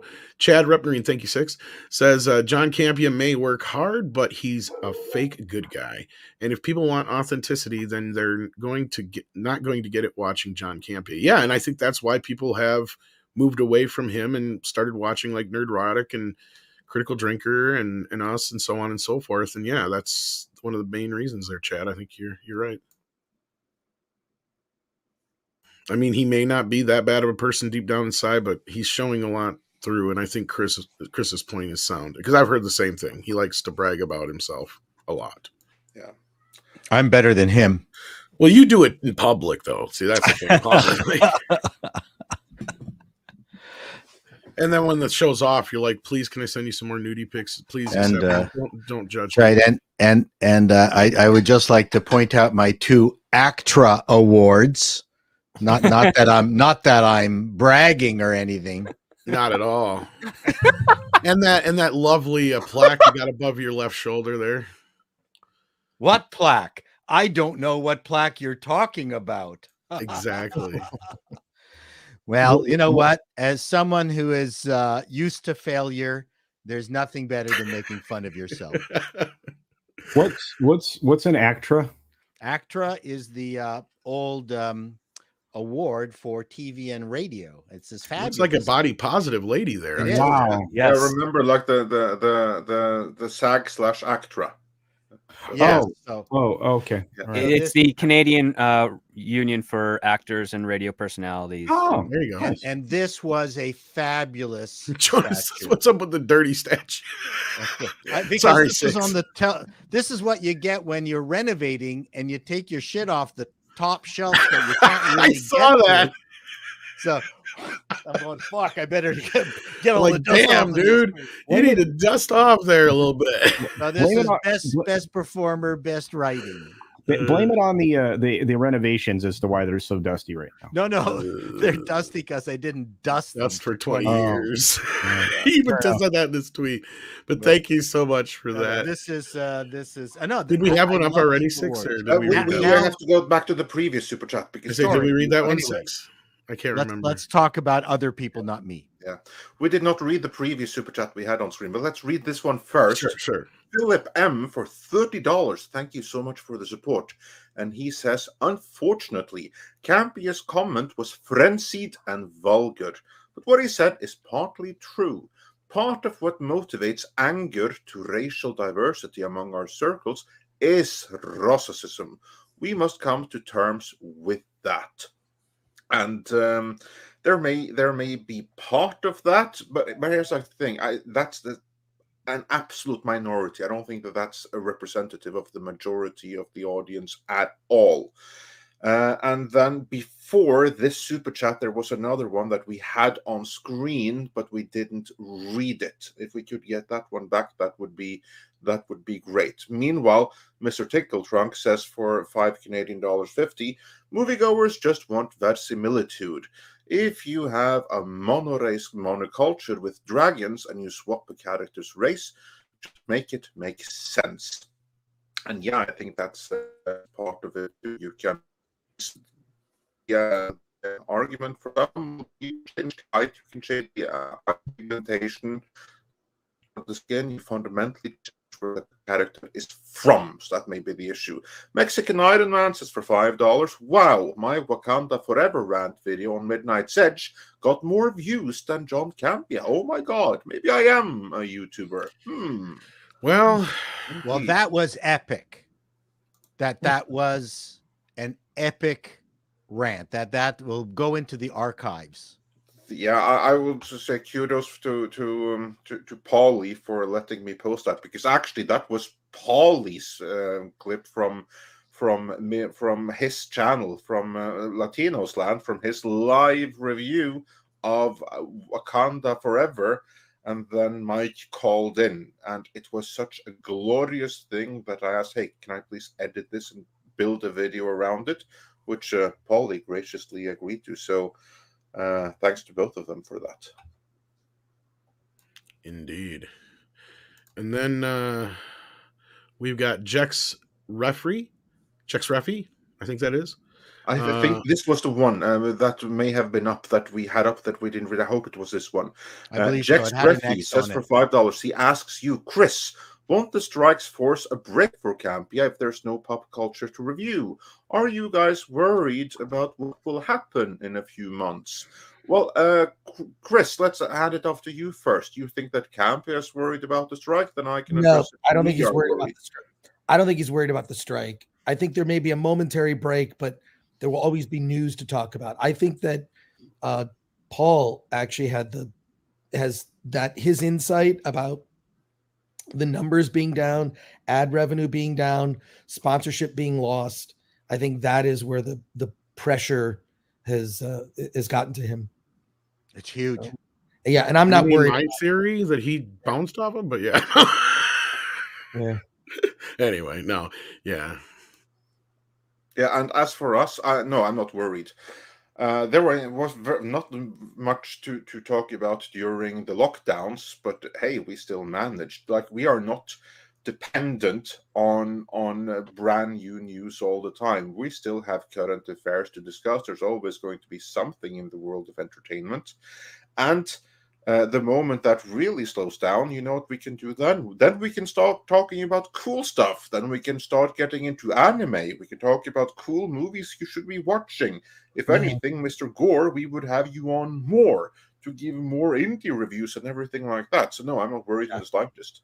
Yeah, and plus, don't forget, we have catalogs of tens of thousands of films and television shows we can talk about that were already out there and have been out there for ever. I mean, Paul Chato does a whole video about, TV guides. So there's a lot we of can content. dive into one of my TV guides. There you go. Talk about some of the favorite shows. Could do that. That'd be fun. Sure. Anyway, where's the next one we got here? Did we read this one? Yeah, okay. Pinochet's Helicopter Tour is announcing my new channel, Andre from ME Exposed. Well, you would, Pinochet. But you already beat to that punch, see. Paul's got you. He's got it figured out already. So that would be fun, but the boring thing is that the stuff to expose about me really isn't that salacious compared to what's come out about others. I mean, there's some salacious stuff. Paul's just trying to get ahead of the curve so we don't do it to him first. Correct. Yeah, exactly. It's like when you break up with somebody because they're going to break up with you for, yeah. Yeah, I don't want anyone to find out about my narwhal bestiality. Yeah. I will say this about all the salacious stuff in my past. I regret nothing, and I do it all over again. All Andre does outside of work is take care of his kids, sauna, and go to church, which I mean, go to Rammstein concerts. So, is that the name of his kids? Sauna and go to church? Might be. No. Actually, I think it's Ramenstein. I'm not going to. I'll just say, if anyone's going to expose me, it'll be me. I'm serious. I recently found a video of going through some hard drives. Found a video of a montage of reviews that I did from the late 90s, and we played it on film. If you go to the Film Threat YouTube channel, you'll see it. So we did a reaction video where I watched a video of myself, and it was pretty funny. But I'll just say, I realized, oh my God, I haven't changed. My opinions are all pretty much the same as more than 20 years ago. So if anyone's going to do a gore exposed channel, I'm going to start the channel. I think the only thing they could question are your hair and glasses. Oh my God, I'm like, I recognize that Chris Gore, but I forgot about him years ago because I'm so familiar with your current appearance. Yeah, my fashion choices were I definitely was a 90s, definitely was rooted in the 90s. So there you go. If I can say anything, Chris, I've been watching you since way back then because I saw that video too anyway, and it was a nice little trip. But look, I've met a lot of people that I was like heroes of. And you're one of the few that I wouldn't be like, oh, I wish I'd have never met them. So, oh no! Oh well, thank you, Tom. Oh, that's really for what it's worth, exactly. Yeah. Oh, thanks, man. Like you and Robert were two of the coolest people I've ever met in this like adventure of like, oh God, they could be completely the opposite of what you think they are. No, you guys have been amazing. So Rob's the same. I mean, we're both the same as like how we were in the 90s. We're just like maybe older and maybe a little bit wiser. Well, maybe it helps that you both came up at the same time in the same kind of era and groups and whatnot. But yeah, I don't know. Exactly. But yeah, I've met some other folks where I'm just like, okay. I do like the idea of a video of what the differences between YouTube and broadcast. I mean, Paul, I could get into a whole conversation of why I think YouTube is much more difficult. Yeah. Live streaming is a lot more like live radio. If I had to compare it to anything, it's a lot more like live radio than anything. It took me a while to figure it out. Well, I kind of did a video on it called The Economy of Nothing. But it would be great to get your take on it also, because we both came from a broadcast background. Yeah. Well, what's your first thought? Did we read this one? It says it goes to show that Robert Meyer Burnett was correct. Authenticity and currency is the currency of the future. This is why people like Nerdrotic and yourselves will succeed in your endeavors. How long was Robert on his show? Oh, Robert on his show, on Campea's show? Well, see, he used to hop on back when Campea was still part of, I think even AMC before, he would pop on from time to time. And then when it moved to Collider, I was going to say, I'm pretty sure he's been there since then because he knew, actually, I think Campea met Robert through, Schnepp, if I remember right. Is that correct, Robert? Yes, correct. Yeah. Because John Schnepp had Burnett and myself on Collider Heroes. That was John Schnepp's show. Right. And then that's how, John met. Well, I knew John Campea before that. I mean, maybe he knew him before that, but I don't know. Like, I can't remember because Robert has said how long they've known each other, and I can't remember. I could have swore Schnepp was part of that equation. Yeah. Then that would make sense. So at least 10 years or better. Mm-hmm. That'd be my guess. Yeah. So as far as him, but then he left Collider back in, what was it, Andre, 2017? I don't remember the year. In that region, at least. It was like not too long after Schnepp passed, I believe. And that whole crew just kind of fell apart there. Yeah, Collider is gone, right? Yeah, it's there, but it's it's there, but it's a shadow. Like it didn't last a day without Campea, because they had like this shit strategy of like just doing like the deep fake stuff, because they had like one deep video on deep fake that went viral, and they thought, hey, we're just going to do deep fake all the time. We don't need these talking heads and everything, and then they blew up their whole network. Yeah, that was a great idea. And now they got interviews and shit always dropping there, and they get, if they're lucky, to get 5,000-6,000 views on. Yeah, that's good if they get as much as that. Basically, they got all the big studio names, all the big Hollywood stars. No one is watching. Okay, Schnepp died in July of 2018, so I would guess that I think he left Collider not too long after that, if I'm not mistaken. Mm-hmm. So somewhere around there. Well, people were asking the time frame, so there we go. Anyway, moving on. What else we got here for Campea on the Super Chat 6? Anything left? Yeah, before we move on to the big box office news this weekend. I don't think so. So with that, let's grab a few more of these other Super Chats because we got this one here. Dash Attack says, Astrid casting backlash. Hardly. Hard to get upset over a movie nobody wants. No more live action remakes. Well, that's the first thing first, right? I think that Campea is overlooking with this whole thing. Nobody asked for this, right? Mm-hmm. That's... And I pointed out the first thing too to Andre. I'm like, this is who they cast as a Viking. He's like, well, I've never seen the movie, but she doesn't look like a Viking, basically, in so many words. And this is kind of like the issue that many had, that you are breaking verisimilitude that way. I mean, this is honestly one of the things that kind of blew up Netflix Valhalla. The moment that you turned one of the historic jarls that actually did exist into a black woman for purely political and ideological reasons, you kind of like break verisimilitude. It's like the same thing here.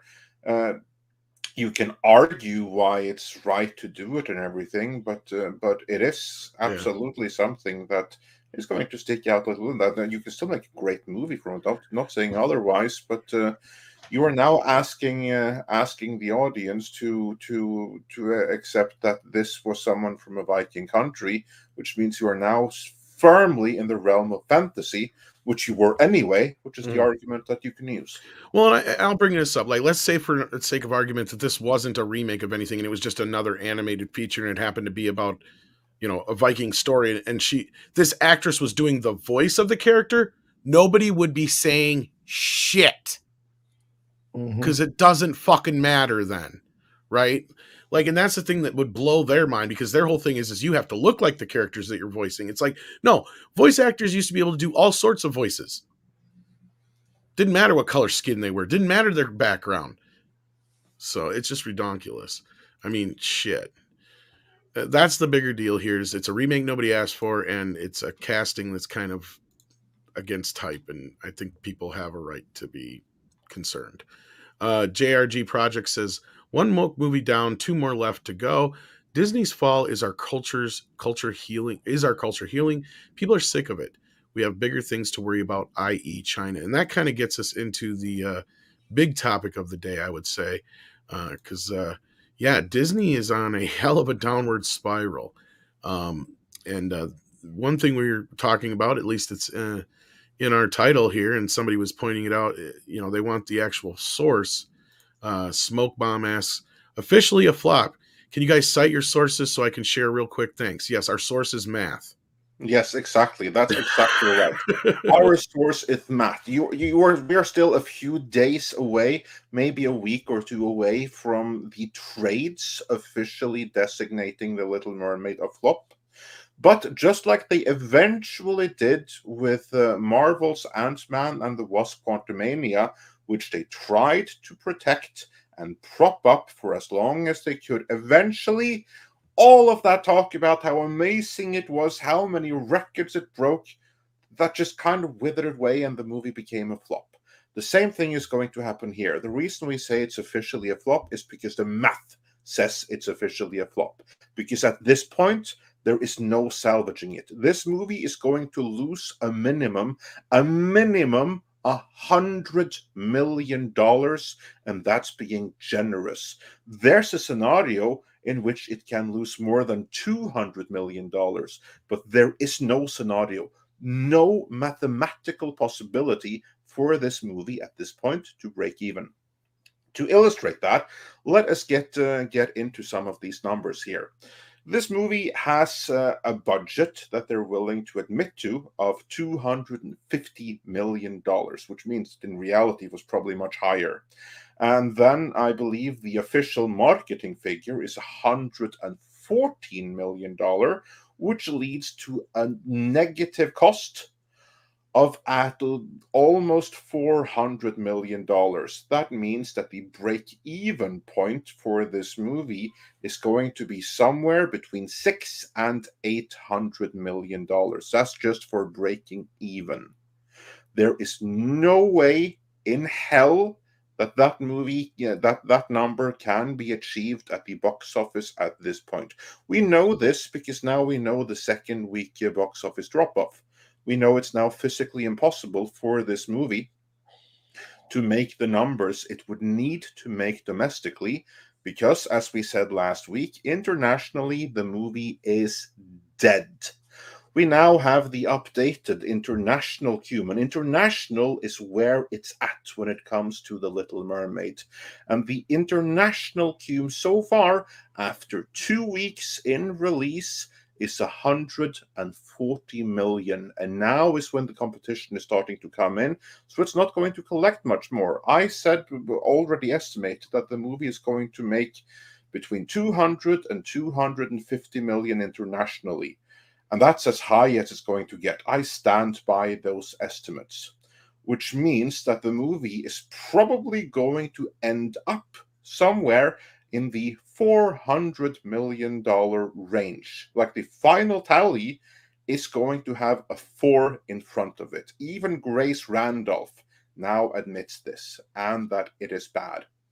Now, I saw that there is some trade that tries to argue, I think it was Deadline Hollywood, or help me out here, that tried to say, okay, the movie can make money in TV later down the line by selling the TV rights. It's going to get a few $100 million for that by selling them to Disney. So basically, that's one division of Disney pushing money, shifting money from one account to the other. It's still the Disney Corporation. This movie isn't going to make any money beyond the box office, which is why this is officially a flop. And if you want a link to Deadline Hollywood, Variety, someone like that, to declare it officially a flop, you're going to have to wait a little bit longer. But give it a few weeks and you're going to get headlines like, well, this movie's going to lose Disney 150 million thereabouts. Just like we eventually got for Ant-Man and the Wasp, just like we eventually got for Lightyear, which they're now removing from Disney+, and which we eventually also got for Strange World. And we'll be getting that for this too, eventually. I think the one thing that everyone fails to acknowledge is that even breaking even is a failure. Yeah. These films have got to be massive success so they can parade their boners around. That's really the necessity of a movie. So now we're arguing, or they're arguing, over these scraps that are remaining and trying to make some good news out of it. No, there is only one news for a movie like this with all of its controversy, and that is it had to be $1 billion plus so they could shove it down the throats of the haters in air quotes. Yes, and now they're running on the angle of it didn't lose that much money compared Correct. to other movies that lost more money. Yeah. No, and He's this only goes half dead. And this goes directly to our next story that we're going to get into here in a bit, because I think this is also something that this is the same problem they have with Marvel films, Star Wars type films, is that you cannot be spending $250 million on a movie when you know your break-even point is $800-900 to $1 billion, right?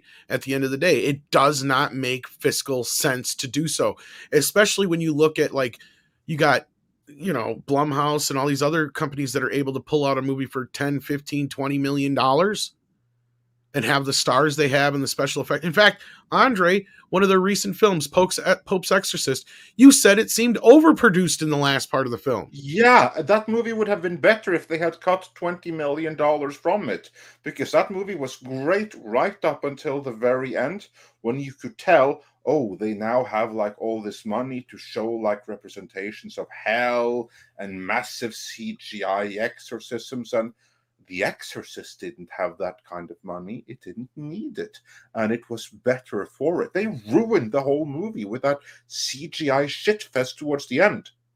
Would have been better if they didn't have the money for it. Would have been better for the budget. Would have been better for profitability, and ultimately better for the movie. Well, and we know that the bigger issue here is usually when these budgets is the actors, right? And really, Pope's Exorcist only had an $18 million budget. So in reality, they only spent a little bit more than what the original Exorcist budget was on it. But that just goes to show you how far CGI has come and how much money they're spending on all this extra bullshit in these movies, right? Where did the money go? I can see where the money went for something like Avatar, right? I can understand Indiana Jones costing $350 million because of all the, you know, starting and stopping, shooting during COVID, damn near killing Harrison Ford, That kind of stuff adds up and tax shit onto your already bloated budget. But when you're making a movie about the Little Mermaid, there's no reason the budget should be $250 million. Yeah, absolutely. Also, 120 tops.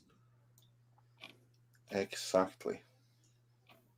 So that's the issue right there. It cost too much, and this is the point that Perlmutter made about Marvel back in the day. They can write all they want about headlines, about breaking record this, breaking record that, but you know what? They break records in cost as well, and that means there's not going to be any money for the deadline.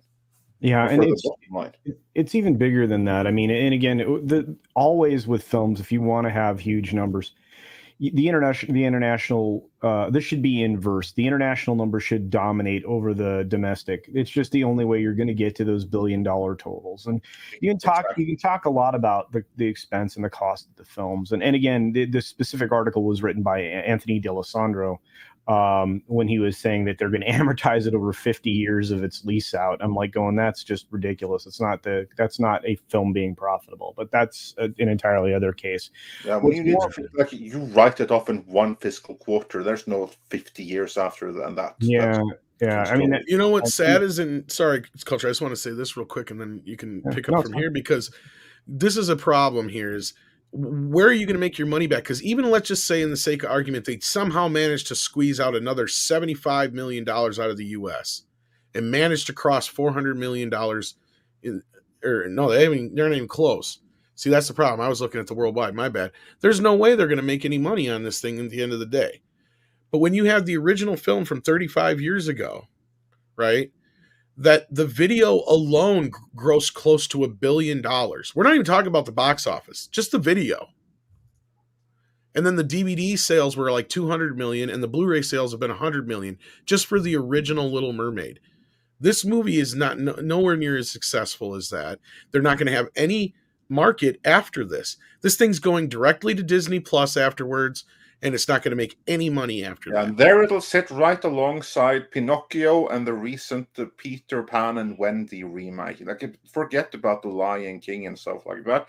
That's where the live-action Disney remakes are now. They're cheap, direct to Disney Plus fare. Also, I want to bring up this comment right here. Corellian Rogue says internationally, it actually did a little bit better than expected this weekend, but still not good enough to be a hit. That's exactly right. They expected it to be a complete dog and pony show. They expected it to be a complete dumpster fire, whole house burned down, and as it turned out, there was a little bit of rubble left afterwards. So it tanked and it flopped. It just didn't flop quite as bad as they expected. Changes nothing in the bigger scheme of things. Well, and what else is going to happen here in the next couple of weeks, Culture, that's going to get in the way of this? Well, the length of time this film takes to view, and the amount of times you can turn over a theater. And they're going to lose the 4,300 theaters that they have now because there's too much competition coming into the box office. If you think about it, Disney occupies over 8,600 screens between, well, it's not Disney, it's Sony and, well, Marvel, Sony, and Disney are occupying 4,600 screens at the moment. That's just domestically. That's somebody's going to lose. Somebody's going to lose screens. It's going to be Mermaid. It's not going to be Spider-Man, and you're gonna end up with these other films walking in the door, taking all of the dollars here. And I'm sorry, this film is suffering under a wealth of competition that other films didn't have to contend with. So it's very poor windowing, if you want to, to use a technical term. But beyond that, it's just not. It's just not appealing to the international audience, and that's ultimately going to be its downfall, as Andre suggested. Well, speaking of the international audience, I mean, they did come out and see Spider-Verse this weekend, which it did do well. Thank you, Tom, because that brought me straight to my next point. Because just to round out the Little Mermaid discussion, that movie is now dead, And the narrative of last week was that the international audience were horrible racists for failing to support it because of its black lead. So that's the excuse. It was a brilliant movie that the audience just didn't understand because they're racist. Well, then how come the entire world embraced Miles Morales across the Spider-Verse? I guess because they want to keep Amy Pascal employed, I guess. But anyway. Well, the first 20 minutes focuses on a white character, if you want to go on that angle. Mr. Gore, before we get into numbers, what did you think about Across the Spider-Verse? I really enjoyed it. I really enjoyed it. Thought it was just felt very fresh. It felt I loved all the different Spider-Man. I thought that was really, really cool. The Indian Spider-Man, the sort of Bollywood version, I thought was great. Spider-Punk was also a personal favorite. I thought it was really cool. I enjoyed it. And also what I like is Miles Morales isn't Peter Parker. He's a very different type of Spider-Man. Yeah, he's not even Spider-Man at all. I like that they emphasized that. But I like that I like that he has a different story. He's likable in a different way, but similar ways that Peter Parker was likable. I mean, Miles is a kid. He's 15 years old. He's, can't show up to a meeting on time. He's got, issues with his family. He likes a girl. Like, it kind of brought me back. You just explained Peter Parker. Exactly. But it brought me back. But Miles is different. I mean, you look at his family, is a different family dynamic, and it also, this movie had strong father figures, like I really, really enjoyed it. I like that he's a different type of Spider-Man while acknowledging the original Peter Parker. And there's just like a lot of clever stuff. I like the changing styles of the animation. And the music, I thought the music just was great. Like, and it was just like very, very clever. I don't know. I just thought it was really good. It does bug me that, again, they can't get this running time thing going, but I just think that, I don't know. I really enjoyed it. I thought it was super fun. And, there are other Peter Parkers that are in that world, and it's cool. So I don't know. I just enjoyed it. I had a smile on my face the whole time. Thought the character dynamic was great. Every time they'd introduce like a new Spider-Man, and you kind of get their backstory and these canon moments, I thought was really clever. And I don't know. I dig it. I dig it. I agree with the latter half of that, Chris. I just wish all of those things you said happened within the first half hour of the movie, as opposed to the hour and 20 minute mark, because I thought Spider-Punk was irrelevant. He did not contribute anything to the story at all. He's a red herring. I liked the Mumbattan Spider-Man, but it came too late, and everything about that came too late. The first 20 minutes of Gwen's story was repeated in 3 minutes when she faced her father again, so that made that first 20 minutes completely irrelevant. Well, look, I'm not going to argue with you.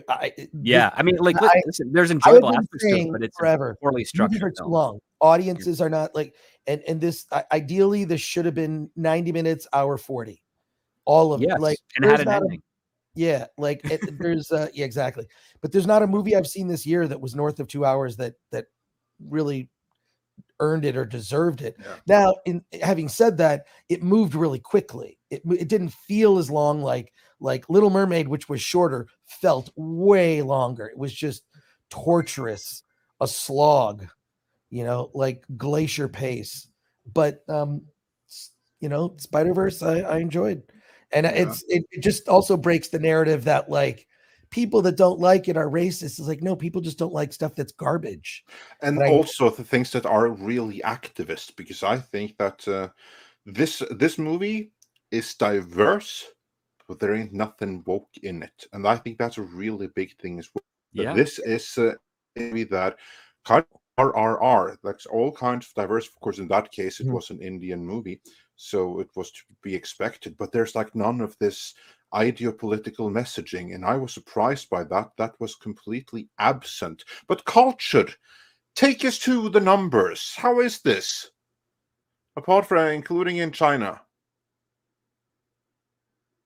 Maybe culture had to step away from He it. stepped away literally the minute before. Yeah, yeah. And see, Hyperguyver's disagreeing with you, and this is what I've been hearing from Sue. And I have not seen the movie, but like Hyperguyver says, bullshit. Well, it's I've all seen it. And also this guy Hyperguyver 2's comment. Yeah, there's stuff that's in the background, and what's weird is I didn't see it. Like neither did I. Was like I'm sure, and I'm not debating that it isn't there. I'm saying that it didn't catch my eye. I was trying to, like, in a Where's Waldo way, just look at all the different type of Spider-Man. I'm pretty sure they worked in the electric company. All I know is that I see a lot of people making a lot of excuses for something. It's great that they liked it, but if this shit was in anything else we were watching, they would be pointing it out. That's all I'm going to say. I just didn't see it. I didn't see any of the LGBTQ flags or any of the BLM stickers or anything when I was watching it. Just you got a pregnant Spider-Woman kicking more ass than Spider-Man who's playing daddy. So, well, Tom, you haven't seen the movie. I'll just say this. And he's barely I like in it. the character. I thought it was funny. I thought it was like, look, this is also like having been through 2 pregnancies. Well, not myself. I was a part of it. I participated in a way. But like, no woman is gonna like be doing anything. I mean, women don't smoke or drink alcohol if they're responsible and they're pregnant. So I found it a little ridiculous and over the top, but it was funny. That wasn't ridiculous, but they took that from the comics. They missed a part, which is that she has, I mean, a Spider-Woman has superhuman spider strength and powers, but they didn't do anything fun with the pregnancy, with the fact that the kid inside also is a super baby of spider powers, and it should be kicking like a mule against her or something. And like, they did nothing to have fun with it. They did nothing to have fun with it. They just said, okay, she's a Spider-Woman, she has superpowers, so a pregnancy is going to be like nothing for her, which I thought is a boring derivative, very Dave Callahan idea. He's the writer on this. Yeah, could have had webs coming out or woohoo. Like instead God of a water damn it, break, Paul, you beat me to that fucking joke. And also when it comes to like Miles Morales himself, like when he's applying for the school in the beginning, and like this like deciding woman who's basically decides that, yeah, you know what, like you're black, you're underprivileged, and they're like, we're not, like we live in a really expensive place and everything like that. So actually we're doing just fine and we're not underprivileged in any way, shape, or form. I mean, to me, that was like just sticking it right in the eye of the popular narrative.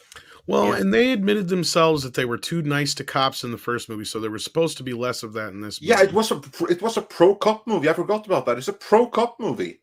This one is, because they said it wasn't going to be. They No, said it the is. first one had It's too much. It's a total Okay, pro well, cop. this is going off of what they fucking said. They said they were too nice to cops in the first movie. And then here's my last fucking thing I'm going to say, and then I'm stepping the fuck away from this thing for 10 fucking minutes. I have been listening to people gripe for the last 5 years about, I'm sick of Spider-Boy. I want Spider-Man. And the first thing we get here is a Spider-Boy movie, and nothing anybody can say is but good things about it. And I'm so sick of hearing about the masterpiece that it is. Well, you should. And I'm done. You should go see it. I enjoyed the first one made me want to vomit, dude. Like, seriously, I hated it. Like it. Tom is not gonna like it. And that's fine. Not every movie is for everyone. Yeah. But this movie surprised me because it's very pro cop in its messaging. They are a million times kinder to cops here than in the first one. So if they said that they weren't going to be, they lied to win over the masses at the time, because this is a pro cop movie. Yep. Spider-Man's helping the police. The police aren't really after Spider-Man, and the dad, after spending months studying, gets a promotion to captain, and unfortunately, they linger on that subject for 30 minutes throughout the first hour of the story. But no, it's pro cop, it's pro fathers, it's pro family.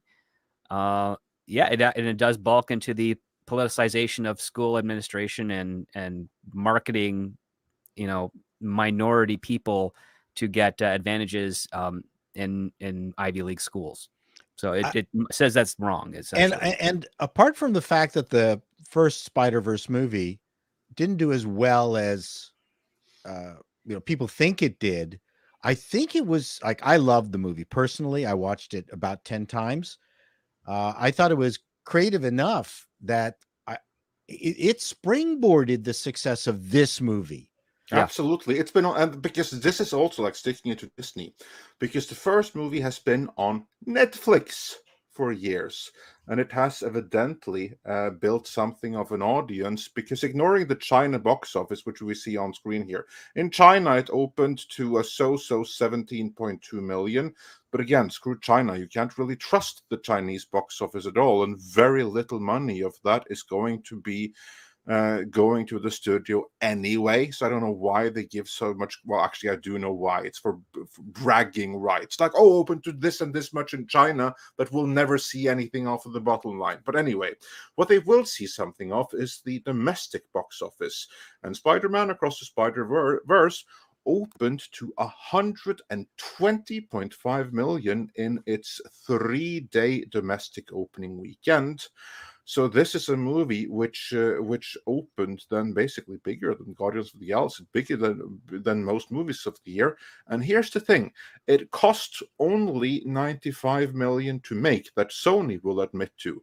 So basically less than half the price of Marvel's recent outings, and it's earning a compatible amount. So this thing right here is a huge hit, and it also did really well at the international box office. So, gentlemen, any thoughts on the box office and this movie's prospects going forward? Script, let's begin with you. Are you impressed with the numbers we're seeing here? Yeah, I think it's going to work out well. The strategy of using the Indian Spider-Man is going to play brilliantly in Middle East countries over there. They're going to love it because it's also a very good compartmentalized story that works well. It just comes too late in the film, in my opinion. But aside from that, once it hits there, people are going to love it. They're going to want to go back and watch it again and again to see that 25, 30-minute scene over and over. Yeah. No doubt about it. Culture, I'm sure you have the international numbers. We know it didn't do too well in China, but how about the rest of the world other than that? What are your general musings on the box office for this movie? The international performance was obviously pretty good. In fact, it's going to be hard for them to call, racism on any of the other parts of the world like they were, prone to do for the previous film that we talked about, Little Mermaid. You're seeing an international box office open at $88.1 million, and that doesn't sound like a lot, but it did bring up the total to 208.6 million. One of the places that this film didn't open that I'm aware of is China. I'm trying to confirm that real quick, but you did have lots of support in the places it did release. Now, as far as I know, didn't all release at the same time internationally, or we're not getting all of the international numbers as of yet, which happens frequently on a Monday. But again, this thing is already looking like it's going to be a winner. It's obviously ruled over by domestic audiences at the moment, but I agree with Script because of the inclusion of the Indian Spider-Man and many more. You're going to have a very broad appeal for this. I'm thinking that this one's going to do better than I anticipated, which is okay. I don't mind being wrong. It's going to make over $500 million. So good on them for a $90 million movie. Clarify, because people are freaking out in the comments here. No, India is not in the Middle East, but the movie's still going to play. No, I said India and the Middle East. What the heck are they talking about? There you go. Some people evidently misheard you. India and the Middle East. Yeah, you hear that? That's what the Script said. Yeah, no, yeah, but I look, I anticipate. I mean, as a region, I think this is going to get broad support. So I'm like I said, I'm looking forward to seeing what the real numbers are after today, after they've all come in. But sometimes we don't get all the numbers at once. I'd just like to congratulate Script Doctor for remembering what he said earlier so succinctly, because I can't remember a single thing I've said. Yeah, I don't remember the last 4 sentences I've said. So there you are. And I think of all the superheroes out there, there are probably more kids who want to be Spider-Man than maybe any other superhero. There's just something about Spider-Man. Yeah. And I think the way they did Miles Morales was perfect. I really like the character. I haven't seen this movie. I'm afraid of the non-ending. that people are talking about, but I am an animation freak, so I might go to it just to see the animation. Chris, any more thoughts on the box office and future prospects here before we go through the super chats and see what the audience have to say? No thoughts on it other than I'm glad it's doing well. It seems to be doing well. It seems to be resonating with audiences. The first one was kind of a modest success, and I think a lot of people discovered this movie after its theatrical run. It didn't do gangbusters in its initial theatrical run, so I think there's more anticipation for this second film, but I think they should have better advertised that this is part one of a two-part story.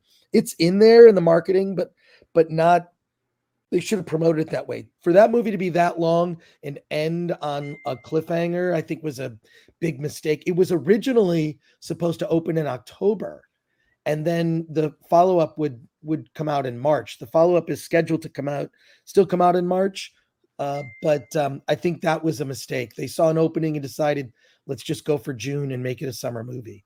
So, those are my thoughts. Yeah.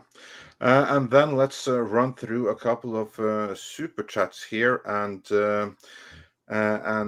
then we'll see what you guys have to say in the audience. Now, we got a big whopper of super chat here from the Mad Leprechaun, who sent us an incredible $50. And this, of course, is in reference to the delay in acknowledging that The Little Mermaid is a flop, for which it says, I remember when Lightyear was out, a lot of people were in denial that it flopped. Yes, and that's exactly what we've been seeing this last week here. To add insult to their injury at the same time, with only a 3-day engagement and a limited time slot in theaters, John Carpenter's The Thing made $500,000. Oh, was that re-released? Yeah, well, that certainly doesn't make things any better now, does it? Yeah, let me grab this one here from Karine, who says, real talk, you sound like a hater. If you see it and then you give it the opinions on it, it's more authentic. Just hating on a movie passionately without seeing it sounds very childish. Still love you, though. Here's my reasoning for this. I said this shit about the first movie, and everybody poo-pooed me. I asked, why the fuck does Peter Parker have a fucking bat cave underneath it? And people wouldn't give me a straight fucking answer, just because I was bringing up things that are legit fucking questions. And I brought up points that they added more stereotypes to Miles than what were in the original comic too. And some people did agree with me on that, but they still overlooked it and it was fine. And then not only that, and going into another super chat we got coming up here eventually, so I might as well grab it now. Do we think Miles could make it on his own? That's a great fucking question. No, I don't think he can. And that's another reason why they have to cram so many Spider-Men into his movie. I'm trying to find that super chat here, but I just to defend myself, I don't want to sit through 2 hours and 20 minutes of a movie I know I'm not going to like. I already know what I'm in for. And so many people overlooked so many problems in the first movie that I'm like, whatever. Well, that's my reason for watching it. And they turned Peter Parker into a fucking joke. And one version of him. Yeah, I don't care. To me, it's meant to be the Toby version. They even imply it. So to me, that bothered me. As a fan of Spider-Man, that bothered me. And the rest of it is just technical shit. I didn't like how it looked and everything like that. So why would I want to sit through 2.5 hours of the same crap? Just to be told I'm going to have to sit through another 2.5 hour movie. Yeah, which I don't by the think end of the day will end up being a 90-minute film when it's recut coherently. Yeah. Well, I see where Karine is coming from. No, I do, but in this case, that's where I'm saying, why would I waste my time on it? That's all. Yeah. Well, put it this way, I'll have you busy editing and stuff like that. You always do. Yeah, and we have more Star Trek Discovery to look forward to. Don't. Oh boy. Who said I'm watching it? I got to catch up with a season I missed. No, you don't. Well, yeah, that's the beauty. You probably don't. But yeah. I finished off Ted Lasso, and now I got to finish off Maisel. Oh yeah. Ted Lasso ended pretty well. I liked it. Yeah, kind of a sappy ending. Sappy, yeah, but it was nice. And then on that point again, Kareen says, Tom, you need to go see. Everyone is entitled to their opinions, but you haven't seen it, so you sound like you're complaining instead of giving coherent opinion. Not for me. I won't see it. So there you go. Do you think Lasso's getting back with his wife, ex-wife? No. Okay. And we are losing Culture Casino. Does that mean you got bad news, or are you just leaving? No, I have stuff to do. You said we were losing you, so I wasn't sure if we were actually losing you. Oh no, I'm just going to be alive for a little while longer. I hope. You don't get that to is the plan. Yeah. Yeah, you don't get to pick when, but yeah, no, I do have to scoot out. Hopefully, the car will be kind to me because I've got a drive in front of me the next couple of days. So you probably won't see me here until next week. So thanks for having me. You have a problematic car too, like Tom? Oh no, it's just a long drive. Oh. So yeah, I'm headed for Dallas. I found the question that Tom was referring to here. Oh yes, Base Player 2011. If he said, question for the panel, would this movie stand on its own if it was just Miles, no Gwen, no Peter, no multiverse BS? Don't even get me started on Gwen. Yeah. I actually, my answer to this is I haven't seen the film, so I can't even begin to tell you. I watched a small part of the first film and did not enjoy it. Again, it comes down probably to animation style, just like with this new Turtles mess. There's a lot of, cheap shortcuts in this film, which is good because it kept the price down, based on the descriptives I've gotten from Latino Slant, Polly. But, this is going to be a success without my money. So it is what it is. But I got a jet, folks. Have a great one. We'll see you soon.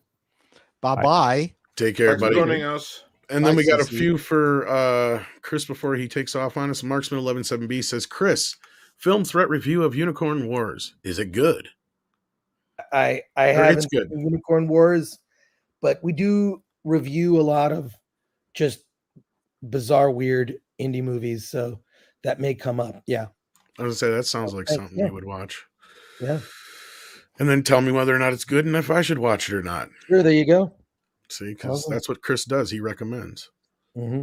We haven't used that button in a while. Chris recommends. All right. Mika J says, Chris has a point there. Before woke SJW was overused word. Time to come up with a new word for these people. Crazy. I already did. Activists. And then everyone else adopted it. Yeah. I just think that there is a hypersensitivity on both sides. I believe you've got like people that call everything racist and the people that call everything woke because there's something minor in the background. And let me just say, as old as I am, and I know I'm probably the oldest on this live stream, with all due respect to you, Paul. You look older than me. Well, there you go. I'll take that. But all I'm saying is I've been watching movies for years, and that stuff has always been around. What's different is how much it's being forced, and it doesn't feel organic or whatever. It's and the idea that like this is the first person to ever, and like that's always debunked about. Dude, have you seen? God, there was some big movie Twitter thing talking about like movies in the 80s weren't diverse, and I'm like, have you seen John Carpenter's The Thing? It just annoys me that because people don't have a sense of film history, they don't know film history, and that's really important. Then they think that all this stuff is new and in a narcissistic way almost want to take credit for it. And no, you idiots, this stuff has been around forever. Film has been diverse from the beginning. Maybe it wasn't promoted as much and things get lost in film history, right? Not as preserved, but there are all kinds of examples. What's new now is a very, very overt forcing of ideas. Certain ideas are being forced. That I noticed. That is new. But just because there's a little thing in the background, it's like, yeah, every movie has done that from the beginning. I mean, go back and watch, look, if Dances with Wolves, Oscar winner for Best Picture, directed by, Kevin Costner came out today, people would say that movie's so woke. It's like, well, it has progressive ideas, but being liberal isn't necessarily being woke, right? It just isn't. There's not necessarily a correlation. So the other difference is though they would bitch about Kevin Costner making that movie today. That's why the woke part comes in. But the difference is that Bill Maher. Oh, sorry. The difference now is that everybody wants to get animal stickers on their workbook. Right. Well, I'm sure we got some more super chats here for Chris, but just before we do, I've got my first image for Chris Gore exposed. Here it is, him at the beach. Oh, there you go. Chris Gore exposed. Who made that? What is that? An AI? That is pink. That's pink. It doesn't look like. Are you sure you two were not separated at birth? Because lately she's been looking a lot like you, brother. Well, she's in shape. She can beat any one of us up. I don't know about that. Anyways, I got to run. But what else we got here? 6 for Chris. Is that everything? So I just want to say thank you to everyone on the panel. Thank you, everybody here. Thank you. Hail to the chat. Hail to the chat. More for Chris. Oh, what's that? Oh, sorry. Yeah, we have this super chat with no message. JTP RX for $10. Who follows it up with this one for Chris? Okay. For life, messed up on the last message. Wow. Hey, thank you. JTPRX is in our chat. I appreciate it. And look, if you disagree with me, you disagree with me, and that's okay. We can talk ideas, and that's fine. Yeah, but they're going to get the shiv when they go to the big house with you. Exactly. Marksman of 1170 says, Chris, I love you, but those old reviews, you look like you owned a white van and impersonated Jeffrey Dahmer. Do we need to check under the floorboards? Oh, whatever. 100%. 100%. I got that piece of white thing on top of my head. I don't know what the hell. Yeah. Look, I thought it was funny. I'm like, I don't know. Maybe I'll start my Gore Exposed channel, and I'll just run clips of me being unhinged. Yeah, gored. Monetize my meltdown. And thank you, 6. And Scott Hudson says, Chris Gore, please review Past Lives. 'Twas great. If you watch the Film Threat YouTube channel last Friday, we reviewed Past Lives. Alan and I both saw it at a film festival, and I thought it was fantastic. Really good film. Check out the trailer. It's from A24. It's in theaters now. It's called Past Lives. It is a modern romance, and it was refreshing to see a modern romance. There's like nothing about it that's woke. It's, two kids who, like, one girl, she ends up moving to Canada from Korea. They reconnect as adults, and there's romantic interest there, and it's a really good movie. So Chris recommends. There you go. The full reviews on the Film Threat YouTube channel. I have Court on Wednesday, 1 p.m. Pacific time. Join us for Critics Court. We're going to have Critical Drinker is going to be on the show, on the prosecution. We have people on the defense. Oh, that's going to be on fire, yo. It's going to be a rockin' show. So come watch us at Critics Court, which is 1 p.m. Pacific time, generally when you guys are wrapped up on Wednesday. So cool. All right. Take care, everyone. I will recover from Monster Palooza, and I'll see you next Monday. All right. Bye, Chris. Bye, Chris. Thanks again. Thanks for joining us. All right. Is Paul leaving us too, or are we still good pretty for now? soon? Yeah. Okay. Jagar says, Paul, what are your thoughts on I Think You Should Leave? I don't know what I have not seen it yet. Sorry. It's an anime. All right. I've not gotten to it yet. I'm sorry. Tipping It's Barnes on my list. says Canada is terrifying. They have Paul Chato there. Yes, I am the most terrifying person in the country. Immigration is dropped. There have been protests that if I would only leave, Canada would be a better place. Yeah. And then we've got Icelandic Filipino who says Swedish death metal is the best, especially Dismember convinced me otherwise. I would say Finnish death metal is better than Swedish. But I'm gonna have to stand up for Norway here. Dimmu Borgir Borknagar, which is one of my favorites. I mean, the list is so long. Just head on over to the Inferno Festival in Oslo every single Easter and check out most of the bands there, both huge international and smaller underground. When it comes to like death metal, hey, Norway invented it. And church burnings and killings in the process. Yeah. And they even made a movie about it. JWT6577 says it's my birthday, no singing required. All right, well, we'll let Bat Tom sleep then, since he was probably up late. Happy birthday. We'll throw that in there. So, yeah, hope you had a great day. Philip M says, good morning, panel. Star Wars idea. Make movies post Return of the Jedi with original characters after Sour Taste and ignore episodes 7 through 9. Make episodes 7 through 9 with Lucas ideas after Iger and KK leave. Well, in an ideal world, that would happen, but, I don't know. But not in this generation. Not in this generation, yeah. But we also have a little bit of a story on that while we got these guys here for a few more minutes. The Force has left Lucasfilm. Now, this actually comes from Fortune magazine. It says, what has gone wrong for the studio behind Star Wars and Indiana Jones, and how Disney's Bob Iger can salvage his $4 billion investment. Now, Andre, why is this such a big deal that this is in Fortune magazine and this headline is what it is? That is a very, very, very big deal because Disney's owners and investors read Fortune magazine. There you go.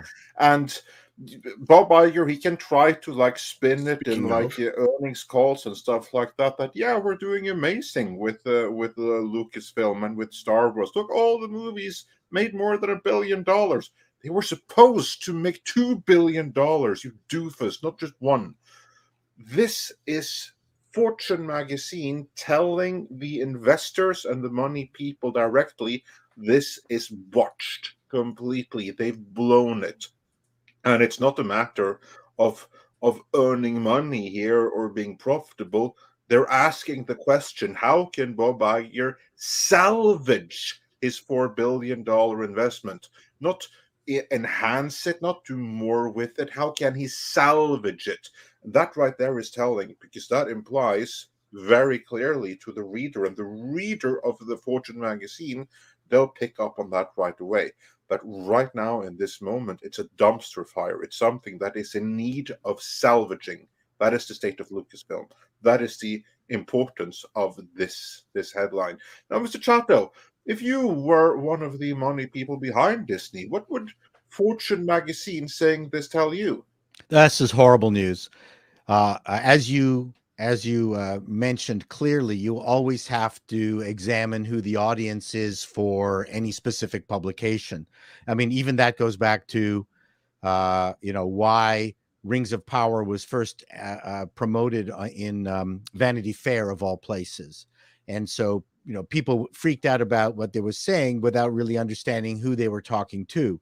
And in this particular case, these are people who, so there's a couple of things. Number one, magazines like Fortune, it sounds like a big deal, but all the changes and adjustments have already been made by the one presenters. This is old news to them.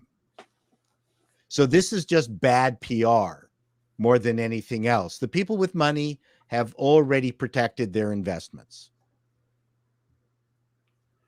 Yeah, certainly the people with a lot of money. But a lot of money. And the joke is when the mainstream media says buy, you sell. When they say sell, you buy. That's how late they are to the game. Yeah. So no, this is terrible because you're also dealing with the egos within Disney. So this is more a hurt to the pride and ego, which for people at this level is a big deal. Yeah, because this is basically telling the people who are working at Disney right now that they've botched it. Yeah. The news compounds, put it that way. This is the kind of stuff they don't want to hear over and over again. And as we point out, usually when these kind of stories start popping up in these type of outlets, it means went beyond the entertainment world. It's hit the mainstream. This is a signal to, other corporate sponsors. Like you said, this is something that, anybody who is invested already knows that there's shit. Oh, yeah. They've already had the screaming match with their investment advisor. I mean, that's all happened. Now, this is also a soft landing for the possibility of a really hardcore future ahead for Disney, because let's be real. This has not been a good quarter for Disney. The next few months are not looking good for Disney. They've just pulled a bunch of shows and done about $1.5 billion in write-downs to get those off of there. And basically what they're doing to write those down are they're putting them down as investments that are not going to be worth their investment. So that, in other words, means that they're taking a loss on them. So that's all Disney's been doing, is just taking losses after loss after loss after loss. Now, we were just talking about Little Mermaid earlier, stands to lose the company about $100 million. And Indiana Jones, at the end of the day, that's a tall order for Indiana Jones to make any money, because this thing costs $300 and some plus million that we're hearing. So frankly, that has to be $1 billion hit, and that's going to be a tall order. The parks are having some issues. They just had to close a park, and they're dealing with a bunch of strikes right now, aren't they, Script? Now, luckily, they seem to have gotten past a WGA strike, it looks like. Nope, DGA. Or, I mean, DGA, I'm sorry, that's what I meant. Sorry. Yep. But how's that shaping up as far as the writers is going and all that kind of stuff right now? Well, one of the fascinating aspects with the negotiations for the Directors Guild is that they managed to isolate a better definition of AI and have that not factor in with regards to the creative process. In addition, the DGA also managed to score a increase in residuals of 76% for global streaming.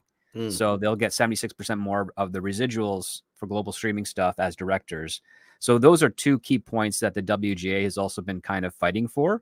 And because the AMPTP have acquiesced to the DGA, they now have a harder time refusing it for the WGA when they go back to negotiations, which will be after the SAG-AFTRA negotiations start this Wednesday. So are they SOL? No. Okay. I just knew there was a bunch of. I mean, the studios are SOL because they're not going to be able to make anything new or. Okay, well, that's kind of what I was asking for the foreseeable future. But yeah, for right now, that's kind of like a win for the DGA to a degree. The official deal, I think, will be published in a few days, and I'll probably be going over that on my channel when that drops. Mm-hmm. And there was also a bunch of layoffs at Pixar recently as well. Big layoffs, it sounds like. So this is going to be interesting moving forward. Now, before we read this article, because I know you're going to have to leave soon, Paul, are you still there? Or did you step away? Yes, I am. I'm just sort of half my attention is being paid to Apple's announcement of Apple Vision Pro. You're all sucked up in your tech shit right now. Well, I'm doing both. I am listening to you guys, but Apple's new headset. This could be the game changer for VR. Is it like Google Glass 2.0? Way better. Cool. Yeah, way better. That's a very interesting concept. I wanted to get your take on this before we started reading the article. I'm paying attention to you. No, you're fine. But I was going to let you go if you needed to, so that was why I wanted to. You guys aren't boring yet. So anyway, anything else to say on the headline before we move on then? Oh, me? No, I'm done. Okay, I just wanted to just real quick. I just want to bring out the super chat. Jan N from Norway says Investor Place did say to sell Disney stocks last week. So yeah, another downgrade from buy to hold, now to sell. So fantastic, going the right way. And we're not financial advisors for anything like that. So all I'll say is, looking at what Disney has to do going forward, with Hulu and everything on the horizon, I don't have any issues with Investor Place's recommendation. I'll just say that. Well, and speaking of, we had Mikey in the chat. I don't know if he's available. He can hop in if he is. Says, "Dang it, Bob!" Hashtag "Dang it, Bob" for Bob Iger. Let's get it trending, because he's been calling Bob out on Twitter. I don't know if you guys have seen that. He should have hashtag "Dang it, Bob." Let's make it happen. Yes, because then he was also talking about this stuff the last week or so when he's been able to. So I'd love to hear his take on this as well. So let's read this real quick. Taking time out of his busy schedule running Disney, Bob Iger flew to the Cannes Film Festival in support of Harrison Ford's latest movie. He's been posting on social media snapshots of the aging action hero on the red carpet. Lucasfilm Limited has just premiered the 5th installment in its Indiana Jones franchise, and a lot is riding on the fedora-sporting, bullwhip-toting archaeologist portrayed by the now 80-year-old Hollywood star at nearly $300 million. Dial of Destiny is one of the most expensive films ever made, and its initial reviews suggest it could be a big bomb. When Iger acquired Lucasfilm for just over $4 billion in a decade ago, it paired the century-old animation company with the studio behind Star Wars and Raiders of the Lost Ark. Yet the match made in heaven now risks becoming an albatross around Disney's neck. I think this is an important point here, because see, they're pointing out that Disney is seen as an animation company, right? So that's kind of a point I think that's. They're not in their league here with this shit. The third Skywalker trilogy started off with a bang in 2015 with The Force Awakens, only to end with a whimper 4 years later as fans deserted the franchise. Who pointed that out? The studio hadn't produced a theatrical release of any kind since, allowing the Marvel Cinematic Universe, despite recent setbacks, to supplant its Disney cash cow. The Force has left Lucasfilm, says Eric Schiffer, CEO of private equity firm Patriarch Organization, in an interview. That emotional connection it enjoyed with fans has been damaged. Los Angeles-based media investor and self-admitted Star Wars fan still counts the deal a success for Iger, but he believes it lost producing too much subpar content for Disney. At Disney, less is now more. To get Force back, Lucasfilm needs to reconnect with its Joseph Campbell roots, the inner set of mythologies we're all hardwired to that motivated Lucas to create Star Wars in the first place. So, going back to the super chat that got us here, it seems that Schiffer agrees with you.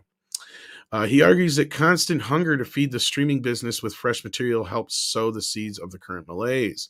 Even as Mandalorian, the series that started off for Disney Plus, in Iger's words, helped the CEO attract subscribers and catch up quickly to Netflix, it became a cost of stretching Star Wars brand beyond it came at a cost of stretching the Star Wars brand beyond recognition. Now that growth has faltered, with 4 million customers canceling their membership in the 3 months through March, and Wall Street is pushing Iger to end the scattergun approach of showering creators with money for new content. Instead, investors want him to end the over $10 billion in cumulative streaming losses since the loss of Disney Plus 3.5 years ago. The idea that less is often more could apply to Lucasfilm Indiana Jones films, which enjoyed their heyday in the 80s. Fans were largely satisfied when the titular character finished on a high note, literally riding off into the sunset at the end of the third film.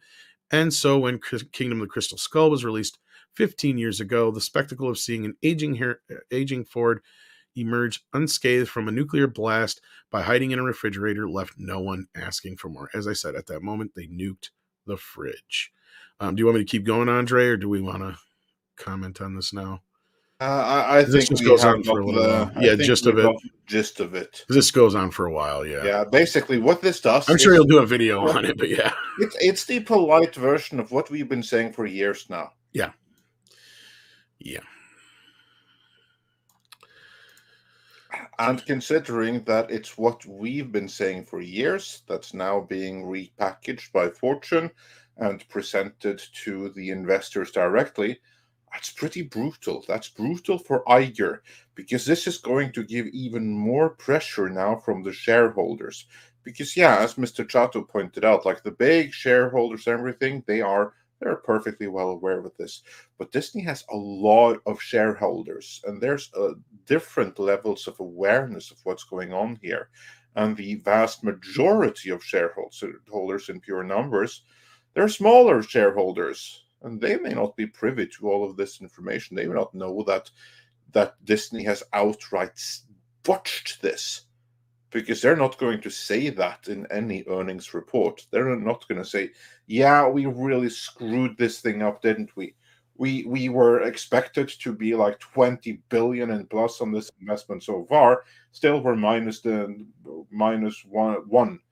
I mean, right. They're not going to be that forthcoming about it, but they may be forced to now. I mean, I look forward to the next earnings report. and what the questions from the shareholders might be then, because that's going to be more brutal than ever. Because what Disney is going through right now with Hulu, the parks, the political stuff, Florida, everything. I mean, this is some of the most turbulent times the company has had in its 100-year history. And it's on the 100th anniversary. How fantastic is that? It's going to be that's what they're celebrating. Yeah. By the time we hit 100, we're now failures. Woohoo! Party. Took us a long time, but we did it. Well, speaking of the devil, they do show up sometimes. Mr. Mexican Ironman. Hello, Mr. Mexican Ironman. Hola.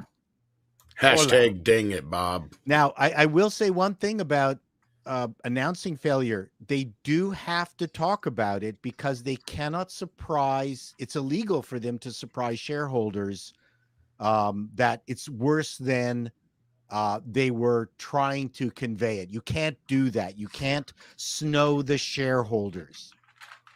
That's illegal. You're going to get sued over that. And I have been I don't worry, guys. I know how to fix this. Andre, as Tom noted, I am in direct communication with Bob Iger at Disney. Now, Bob isn't responding to me on Twitter, but I am tagging the hell out of him on an almost daily basis. Well, keep at it and let have everyone else join you. But now on Friday, speaking of what Paul mentioned, is that on Friday there was an SEC filing that came in around 4:30 in the afternoon that said that you know that $1.5 billion announcement in the write down of Disney Plus that they mentioned. Remember that? Well, guess what they did on Friday afternoon at 4:30? They sneaked a filing into the SEC that said, well, we might just add another $400 million to that. Fun times. Right as markets close. Right as markets close, and significant part about that. And of course, over the weekend there's this article hit, and things are not right now. The stock's struggling to get above $90 a share. It's back below 90. It crept up on Thursday, Friday, and after hours trading, it's back below 90. And this company has 6 to 7 months to get its crap together before that Hulu put option is called. And if I don't know where they're going to get the cash, because if you look working capital, you can look it up on the internet. It's current assets minus current liabilities. They had in their last financials from last month, it said that they had $207 million of working capital. Sounds like a lot, right? Well, if you take how much they spend on an annual basis, divide by 52, that means that depending on the quarter and depending on the month, they have at any given time right now 3 to 6 months worth of actual cash on hand in terms of working capital. Imagine that, Andre. Like, you know, they always say that you're supposed to have like 3 to 6 to 9 months worth of cash in the bank just in case. Yeah, ideally. That's how many people have that these days? Nobody, including Disney, including Bob. And Disney's in the position where they cannot get the bad news that their transmission needs to be replaced. Right. And I'm getting a lot. Thanks for hitting home, motherfucker. See, that's what a comedy writer does. These are called callbacks, Tom. I know. That was good. You better be nice to my Tom now that I'm here. Yeah. but Mike, now that you are here, you hit on something in there which I think is really, really important, which has not been communicated enough. And at least from my point of view, it is the single greatest threat and challenge facing Disney right now, more than anything else. And that is the Hulu ordeal. So that people can go back to Midnight's Edge live archives for the clip and everything like that. Can you take us through it? Mike, what is up with the Hulu acquisition and with Disney and Universal? What is going on here? How did it begin? What is going on right now? And what are the future repercussions of it going to be under different scenarios? With Disney's 1/3 stake in the organization company streaming service known as Hulu, The valuation is yet to be determined. It could be on the low end, 9 or 10 billion. It could be on the high end, something in the order of, in the aggregate, in the 70s of billion, which means that the 1/3 share then is closer to 20 to 22 billions of dollars.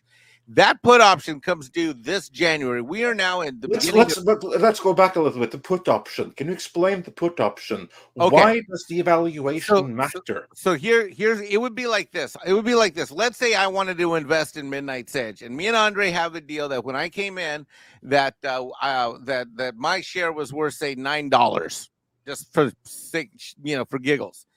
And but in June, I'm sorry, in January of 2024.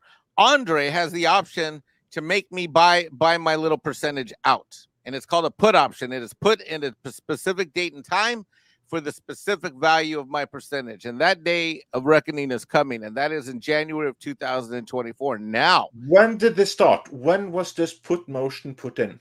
Well, in the case of Disney, it was put in way back when, even before they took out that additional 10% years ago, before they had ongoing revenue, before they had all the subscribers they have now, way back when.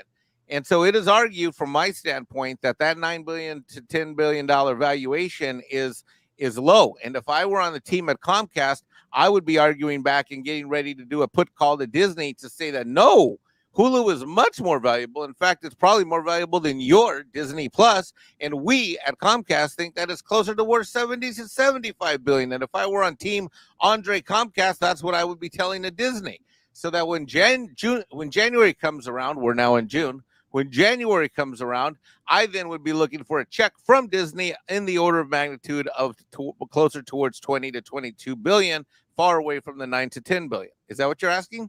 Yes, I am. So this is then. So basically, what we're saying here is that come January, this put comes into effect, which means that Disney are going to have to pay out.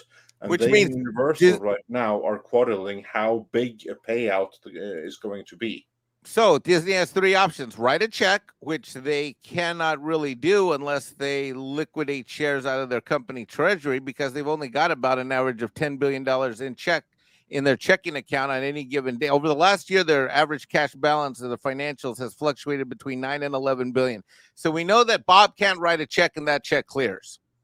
That's not going to happen. So he can't write a check. So his next option is he sells stock and gets some cash that way. That's an option, but now you've got less treasury stock in the company, and right now the stock's lower than it's been in a while. Next option is, well, we say to Comcast, hey, well, we're going to give you stock and or cash, and mostly stock. Well, now you've got your biggest competitor in theme parks, your biggest competitor in entertainment, your biggest competitor in a new competitor in streaming, and now you're going to give them what, 14 or 15% of the company based upon the stock price, and that's if it's between 9 and 11 billion. I mean, that wouldn't even pass muster in terms of competitive trade practices. The courts wouldn't let that happen, because so the courts wouldn't let that happen for competitive trade practice. So that's not really an option to let that happen, because that's anti-competitive. And then your next option is you borrow the money, Bob, which Bob has been done a great job of borrowing money over the years, as we know and have covered on this channel many, many times. But what are interest rates like right now, Andre? High. Yep. Very, very high. And higher than for decades. And what's Disney's credit now in the last couple of years compared to what it was 10 years ago? Low. Very, very low. Lower than for decades. Yep. So it's like trying to go on. So right now, Bob's in the situation where he's got to buy this house, and his credit's never been worse, and he's never had less cash in the bank for the down payment. We have some interesting breaking news on that, though, because, as we mentioned, Mr. Chato, he's not really paying attention to us because he's watching like this Apple show. But guess who just showed up there? Chato, who showed up on the Apple show right now? Right here. So Bob Iger just showed up in the Apple presentation about regarding Apple's new Vision Pro, which is a very interesting play. Apple is trying to get you to stop buying Samsung large screen TVs. This is a direct competitor to having, now it's not a communal, the one nice thing about a TV is that it's a communal experience, but if you're living alone, which many of us are, then, these Apple Vision goggles, could be the thing. Now, Iger is introducing ESPN and all sorts of specialized versions of their properties to show as 3D applications right before your eyes on the Apple Vision Pro headset. It's pretty insane. Mike, before we have your thoughts on that script, what's your instant thoughts to, like, in these trying times for Disney, Iger suddenly shows up on this Apple show? I think it's just a means of something that he's been planning for a while to incentivize more money to come Disney's way by way of Apple technology. So if the Vision Pro is something that takes off, which is going to be questionable for a time being, and you want to get ESPN or other Disney related content, you would have to probably subscribe to a service that is offered for Vision Pro users. And if it explodes like the iPhone exploded, which is, I'm guessing, what Bob Iger is hoping for, that would bring in a lot of new cash for Disney and secure his legacy as a very prominent CEO in the Disney archives.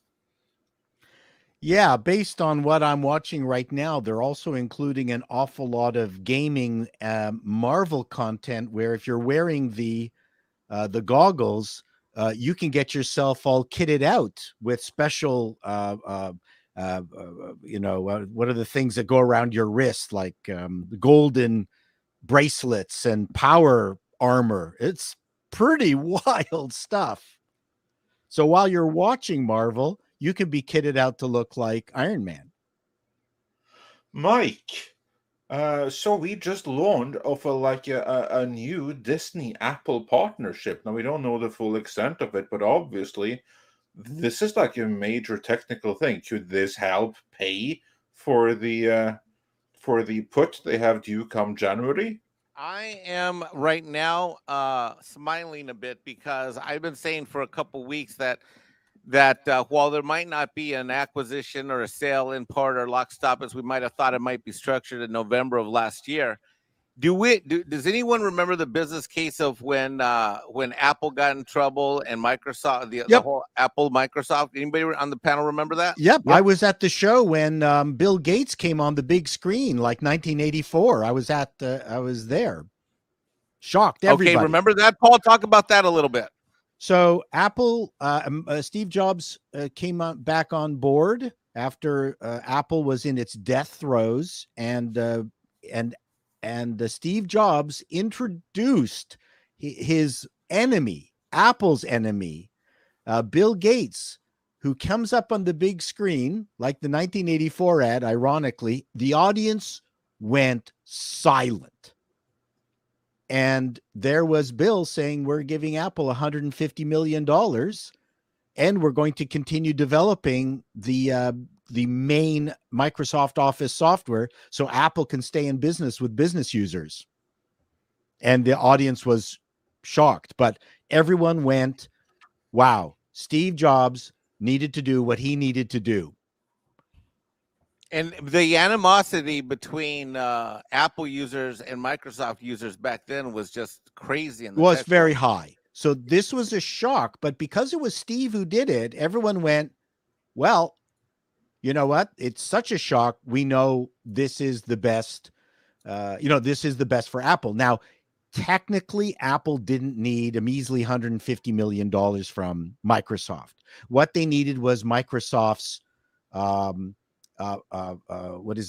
confirmation that they were going to continue to work with Apple through these terrible times. Now, ironically, before Bill Gates left, that $150 million investment turned into some ridiculous $10 billion. Like, it was one of the biggest single items on Microsoft's annual report. It was hilarious. And maybe continues to be. It's a huge, huge chunk of cash that they've gotten out of Apple investing in it. So there we go. Interesting. We're breaking news. And you know what? It's been broken here first by your live reporter.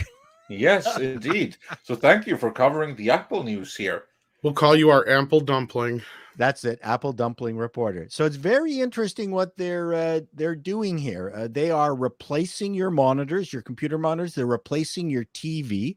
If you wear this in a bright room, it will darken the room for you perceptually within the headset, so you can see the movie that you're watching in its full glory. Also, you can either watch the movie in a rectangular 16:9 format, or you can turn a dial so it fills the room, so it gives you an IMAX experience. It also supports Avatar's 3D technology. And the wildest thing, one of the, because I've used the Oculus Rifts, and if you've used any of these other stupid headsets, number one, it has to be light. Number two, it completely blocks your eyes. These guys put cameras that face your eyes. So when a person walks into the room, the goggles have an outward facing TV screen that shows the person that you're looking at them, but you're not looking through the goggles. It's a bloody little TV camera that they've inserted into the headset. It's really creepy looking, but you can, so the person comes in and talks to you, and rather than looking at just this giant blacked out thing with this giant headset, they're looking at your eyes. Sounds like a way to scan the individual's retina. Well, it could very well be, but I hate this technology, this VR headset technology.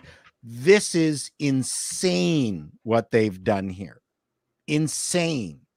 So this will have an implication on, well, it's, as Script said, they have to sell enough of these things. I don't know what the price is yet. The movie is, the show is still going. But I mean, the resolution is very high, 23 million pixels, which means that you probably won't vomit while you're using it, which is very, very key, because it's easy to get sick with these headsets. And the refresh rate. So Apple is swinging for the fences. They want the TV business. They want you to be watching movies on this thing.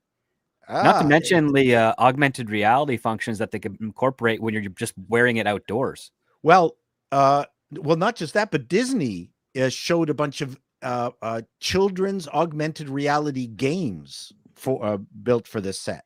Plus, the Apple, I don't know if you know this guy, but Hideo Kojima, who created Death Stranding, one of the greatest games of all time, he's ported the game over to Apple OS. But this is now you're going to be able to play this, and you don't even need a mouse. It's all hand gestures and voice. It's quite wild. So if they got this, if they've nailed this, this could be a game changer. And I've always hated this. So bring on Wall-E, because that's where we're heading if they nail this. Well, yeah, we are not leaving our couches. We are going to have catheters, so we don't. It'll be the Apple catheter, so you don't have to leave your seat. I'm going to remember that for my. Actually, people just start living on the toilet. The couches will be outfitted with toilet and plumbing. You got it. Comfy toilets with the Japanese style bidet, so you can always be fresh. Yeah, it's like Lazy Boy 40.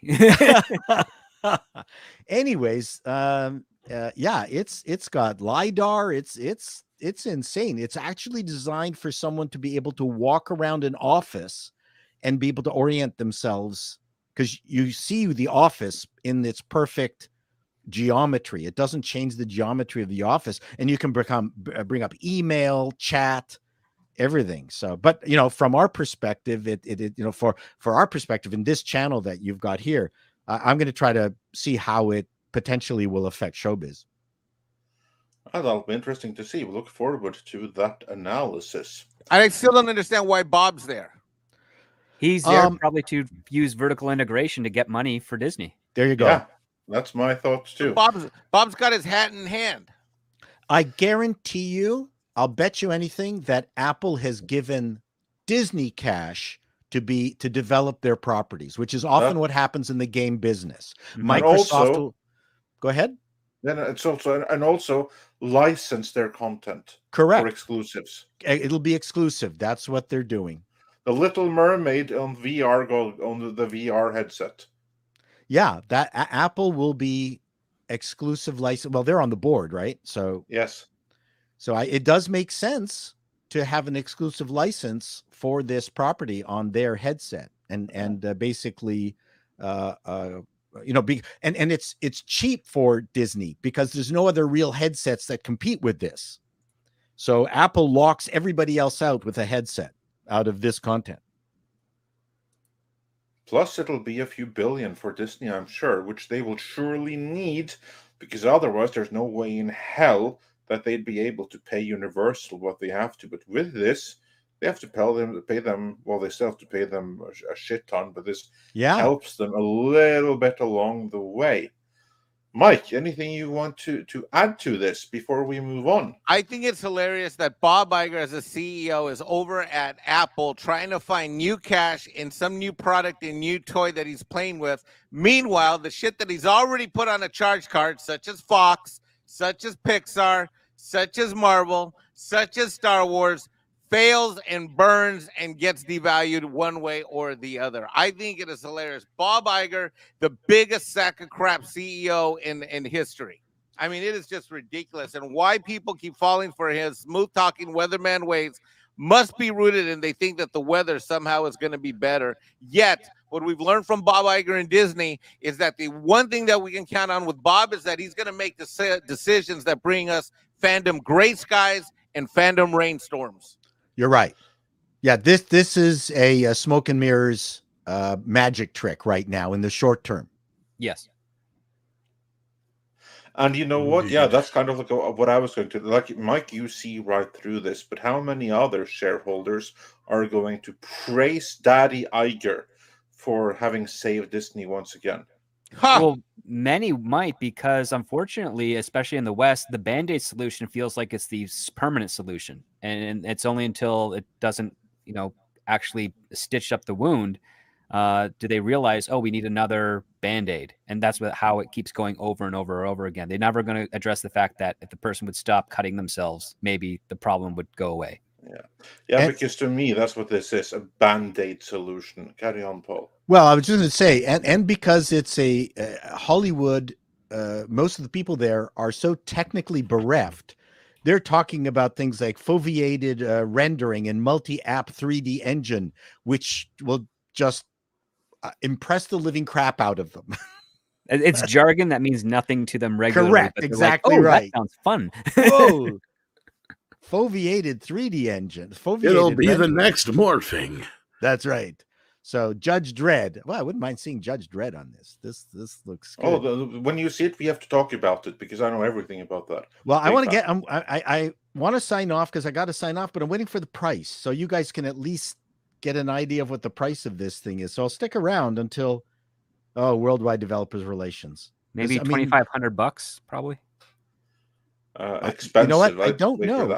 I would say it's going to be less. I think they're trying to make the TV manufacturers crap in their pants. I think that's Apple's goal here. Well, what's the average cost of their latest iPhone? It's over $1,000, isn't it? Yes, at least. So I think for this type of mobile thing, it might be just double the iPhone. Yeah, I'm gonna put it at $1,100. That's what I'm guessing. The price is right on speculating Apple. Price is right, $14.99. Tom, $14.99. Come on down. Well, their crazy headset is $600+. So I'm doubling that. $14.99. $14.99. That's what Mike says. Okay. So you guys keep talking about stuff. There's going to be a cheap ass ghetto version that doesn't do jack crap, and that's going to be for like anywhere from $3.99 to $6.99. But if you want something that actually Apple works, Google Light, it might be cool. It'll be $14.99. They'll have the cheap version, which you just take duct tape and put two of these. Right. It'll be like one of those. It'll be like one of those things you get at the dollar store that claims you can turn your phone into a VR. Yeah, you just shove Anyways, it I think this has implications for what we're, and it also has built-in Zoom and WebEx. I mean, this is going to be stuff. You guys talk about your Roderick stuff. says it's 3K. Oh, really? Okay. I wouldn't be surprised. I mean, there's a lot of stuff in here. 3K. Well, Okay. I mean, us Apple folks, Chato, like, I think it's true to say that us Apple folks, we really don't care how much it costs. We just got to have it. You guys are trying to get me to turn. I will turn you. I have a Mac Business Services corporate account. I will ship you a whole new workstation, Tom. Hey, they just I do need a new computer. They rolled out the new Apple Studio with the M2 chip, with the M2 Ultra chip. But I've got the regular Studio. I don't think I'm going to buy anything soon. But no one wants to talk about Mac on your channel. So I avoided that already. Did you notice that? I just wanted if it's mac and cheese, we might be talking. Just saying. Okay, so go back to your stuff. I'll watch for press. Well, we have a sponsor, and then we've got some super chats, which is kind of like you guys sponsoring us as well. But Flip City is a brand new magazine. Well, it's not brand new. It's been around for a little while, but it's our brand new sponsor, I should say. And we think you guys should check them out. So here is a look at Flip City magazine. Friends, if you're looking for real old school laughs, you're in for a treat because we've got them right here. Flip City magazine. Remember Mad Magazine? Then it went woke? Well, don't worry. Flip City has no chance of going woke. That's right. 4 times a year, you'll get an actual printed magazine full of jokes, stories, comics, and more, all about today's pop culture, entertainment, and woke politics. Flip City takes terrible entertainment trends we love to hate with hilarious parodies of Lord of the Rings, Stranger Things, The Walking Dead, Star Trek, Hunters, and more. Trust me when I say there is nothing else like Flip City on the market. So subscribe today. It will be delivered in print, or you can even get it digitally if you're one of those wacky Zoomers. Either way, follow our link and sign up today, and if you put in midnight, you get an extra 10% off. Check out Flip City Magazine today. Please check it out, and if you do, use the term midnight. That'll save you an extra 10%. So let's get to these super chats here. We've got Patrick Robinson, who says, I saw Boogeyman this weekend. What does Hollywood have against Stephen King? Except for a few things, it was nothing like the short story. King deserves better. Does he, though? I mean, no, sorry. I'm not trying to be a jerk, but to me, Stephen King has been your crazy lesbian aunt who bitches about everything for like the last 20 years. But this was one of his dollar babies. Script Doctor, are you familiar with these? Do you know what I'm talking about? Oh yeah, Stephen King has a whole bunch of stories or short stories that he licenses out for $1, and you can take the concept and do whatever you want with it. Yep. So that's what it was. And these guys did a short film, I believe, first, and then they turned it into a feature. Yeah, actually, I think Stephen King just recently wrote another script or story about another writer that lives in Maine, that goes away to write, makes a deal with a rat that I think Ben Stiller is involved with, to write a great. I mean, basically, listen, there should be a book about how many writers are living in Maine, given how many things Stephen King has written. It's like that's the entire population. That's the entire economy is just writers who live there. Like no other industry exists in Maine except for writers. According to if they're not in Maine, they're in Colorado.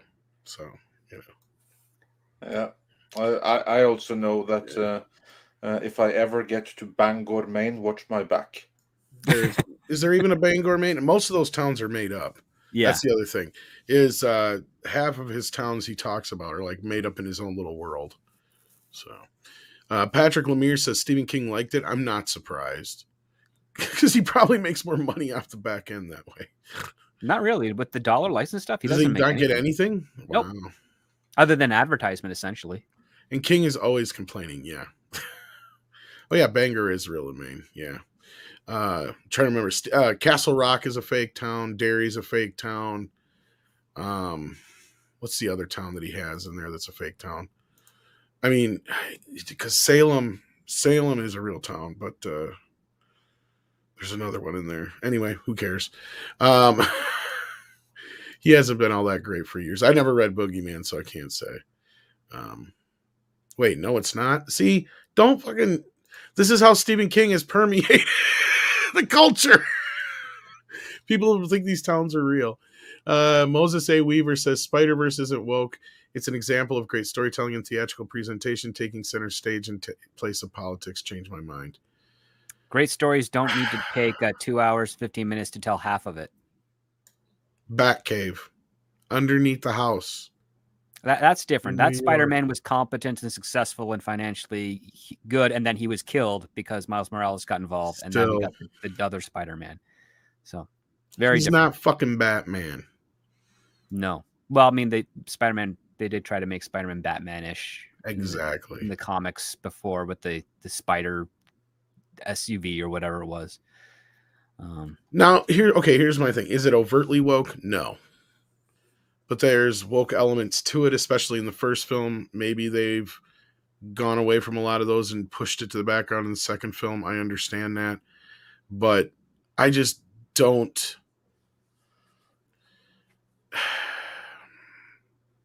I don't want to get into it. Yeah, let's move on. We have plenty more super chats to cover here. Alfredo Olivier Jr., if I could talk today, has now become a member, and I apologize for butchering your name with my stutter. Too Tired says Americans can travel due to paying for unnecessary college education. Definitely not the world anymore. Most coursework isn't related to the degree. Well, part of it is, there's this stigma that you have to go to all these college courses and do this, that, and the other. But at the same time, I can't only blame so many people for making the choices to go to these college courses in the first place. If you're going to do like something that has no real world application, that's your own fault. And if you're going to spend that kind of money to do it, I'm not saying it's your personal fault, Too Tired, but I mean, especially some of these activists and whatnot out there who, do gender studies and then complain because they can't find a job anywhere. There's only so much you can do with interpretive lesbian dance theory. Exactly.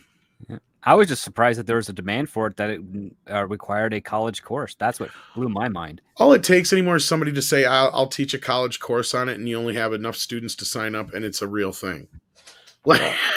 It doesn't mean it has any real world application. But to get real for a moment, Americans can't travel anymore, not just because too many are taking bullshit woke degrees, but because all of the jobs that previously gave you a fighting chance to do so have been exported. That's the bigger issue, that the opportunities that once used to be no longer are. That's the bigger issue and the reason why not just Americans, but many can't travel. But of course, for Americans, it's more noticeable because in Europe, you can just sit in the car and drive a few hours in any given direction, and you're in a new country. If you're in North America, your options are Mexico and further south, or Canada in the north, and beyond that, you're going to have to get some real expensive tickets if you want to go anywhere. That's a uniquely North American challenge. Yeah. Paul, you there? $3,500. Wow. I was closer than I expected. Paul. Right here. You keep bragging you're rich like John Campea. Buy me this. I can afford it. But I'm afraid to see it in Canadian dollars. $3,500. Well, that's more like probably $4,200. Yeah, probably. Or closer to $5,000, actually. Yeah. Is it really that much more now? Jesus. Yeah, Paul, if you don't buy me one, I'm going to call you racist. Listen, I have to get the prescription one because I have glasses, so that's going to be even more expensive. Oh yeah, me too. And there's a couple things too. It's got a built-in camera, so if you turn your head and you see your kids doing something, you tap the top of the visor and it records what you're fucking seeing. Oh, that's going to like change RoboCop? amateur sex tapes so much, and it's going to be creepy as hell. I can be RoboCop. Yep. Wait, what's it going to do to my tapes? Tapes. We don't need no tapes. It's gonna make them all POV, Mike. They're all it's all gonna be POV. One of the first shows they're gonna bring to it is Behind the Green Door, is what they're doing. Oh God. That's an old joke. That's so old this porn, looks. Yes. I mean, it. So the just so you know, their wrap up was, and their criteria or their rationale for pricing it is that not only does it have the visor stuff, but it's also a surround sound system that rivals Bose? You know, the kind of surround sound that you would buy along with your big screen TV. And this thing is any size TV that you want. If you want this to be an IMAX experience, it gives it to you. So if you've ever priced out a 100-inch screen, it's over a $4,000. And so this is it. And one of the things that they're also showing is that this does not disconnect you from your environment. So if somebody comes in, it's not that it interrupts. You can still see people. And if you put it into a mode where you're completely concentrating on what you're seeing in the screen, then when someone comes into the room, they are seeing an animation on your visor that shows, don't interrupt me. The only thing I'm curious about, really interesting, because I'm looking at it, the video applications look amazing because there's like all kinds of neat shit here, but the sound applications, like, is it through a headset? Because if that's the case, it's okay. I looked at that and it looks like the sound is coming from speakers attached to the spatial, headset. It's spatial audio. So when I've got the Apple Pro spatial buds, you don't have to have them in for this, it looks like, but it's spectacular. And when you're listening to spatial audio, and it's especially a live band, when you turn your head, the band is coming from this side of your ear, and then you turn this way, the band is coming from this side. See, that's a problem I had with PSVR, is I couldn't use my 5.1 or bigger surround sound. It was always through 2-channel, and it had that kind of thing where if you turn your head, it would just move the sound space. So basically what it's doing is crushing down all the sounds into a 2-channel sound. Listen, all I can say is that it works really well. I want to hear it to hear how it sounds, because I'm, like I said, I'm an audio nut. So that's their rationale. Their rationale is that this thing has got 5,000 patents attached to it or something like that. And it absolutely looks like they've solved every single problem except for the bulk of it. And that over time. Arthur C. Clarke, he warned about stuff like this in multiple of his stories. Yep, back in 1961. Yeah, Lion of Kumar and Beyond the Fall of Night and books like that. He warned of devices exactly like this, later seen on screen in WALL-E. But I see what Paul's saying here is this could be applied in the way that they wanted Google Glasses to work, only this might actually work. Yeah. And it could do some really cool shit that could put Oculus Rift in like the PS VR and shit completely to shame if it has those applications available. And interestingly, it's built on the Unity 3D engine, not the Unreal Engine. So what were the implications of that? That is in the realm of nerddom. So that's a different discussion. It's essentially a portable isolation device. It is, but Apple is emphasizing the fact that when people come into the room, you're not isolated. They even had a kid come in and kick the ball to the father who saw the soccer ball and was able to interact with the kid. So, my biggest problem with all of this high price stuff is that they're constantly showing people of color. Where'd they get the money from? I thought they were destitute and robbing. They need our money. Stores. You're right. Yeah. Eclay says, Tom, imagine how great your midget porn will look at that. That's the thing though. If it's that big, is it still technically midget porn? If it's, that's the problem. If they're full screen midgets. If I'm watching it on a 60-foot screen. Anyways, so that's it from me reporting from Cupertino. Did we get any more super chats for Paul 6? Sorry, I know you've been just frazzled with so much going on here this morning. Sorry to interrupt you about no. This. It's an interesting topic. I think we'll have we need to keep an eye Waltman on. says, Chato, have you heard of Sabaton? They're a metal band that covers history from fun topics, Red Baron, to serious topics. The I have heard of them. They also have history channel on YouTube for each song. Yep. Or is it Sabaton? Is that how they're pronounced? Yeah, Sabaton. Very clever group of people. Yeah. Thank you for that. And then I think there was one about okay, there we go. Action Commons is Chato. I take it YouTube won't be canceling their 3D or VR 180 services soon. Well, that'll work with this, I'm assuming. Sure. Don't see. And that's where I was saying this is going to put, like Oculus Rift and PSVR on check too. Yeah. And Apple looks like they improved the interface of their Apple TV, I guess, in waiting for this device. Now there is a cord that comes out, but they're not showing us what it's attached to.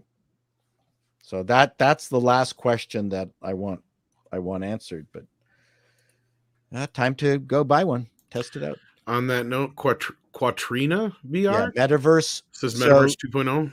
So this looks like a logical working version with useful elements that's of interest now versus the metaverse, which was just nothing but bullshit.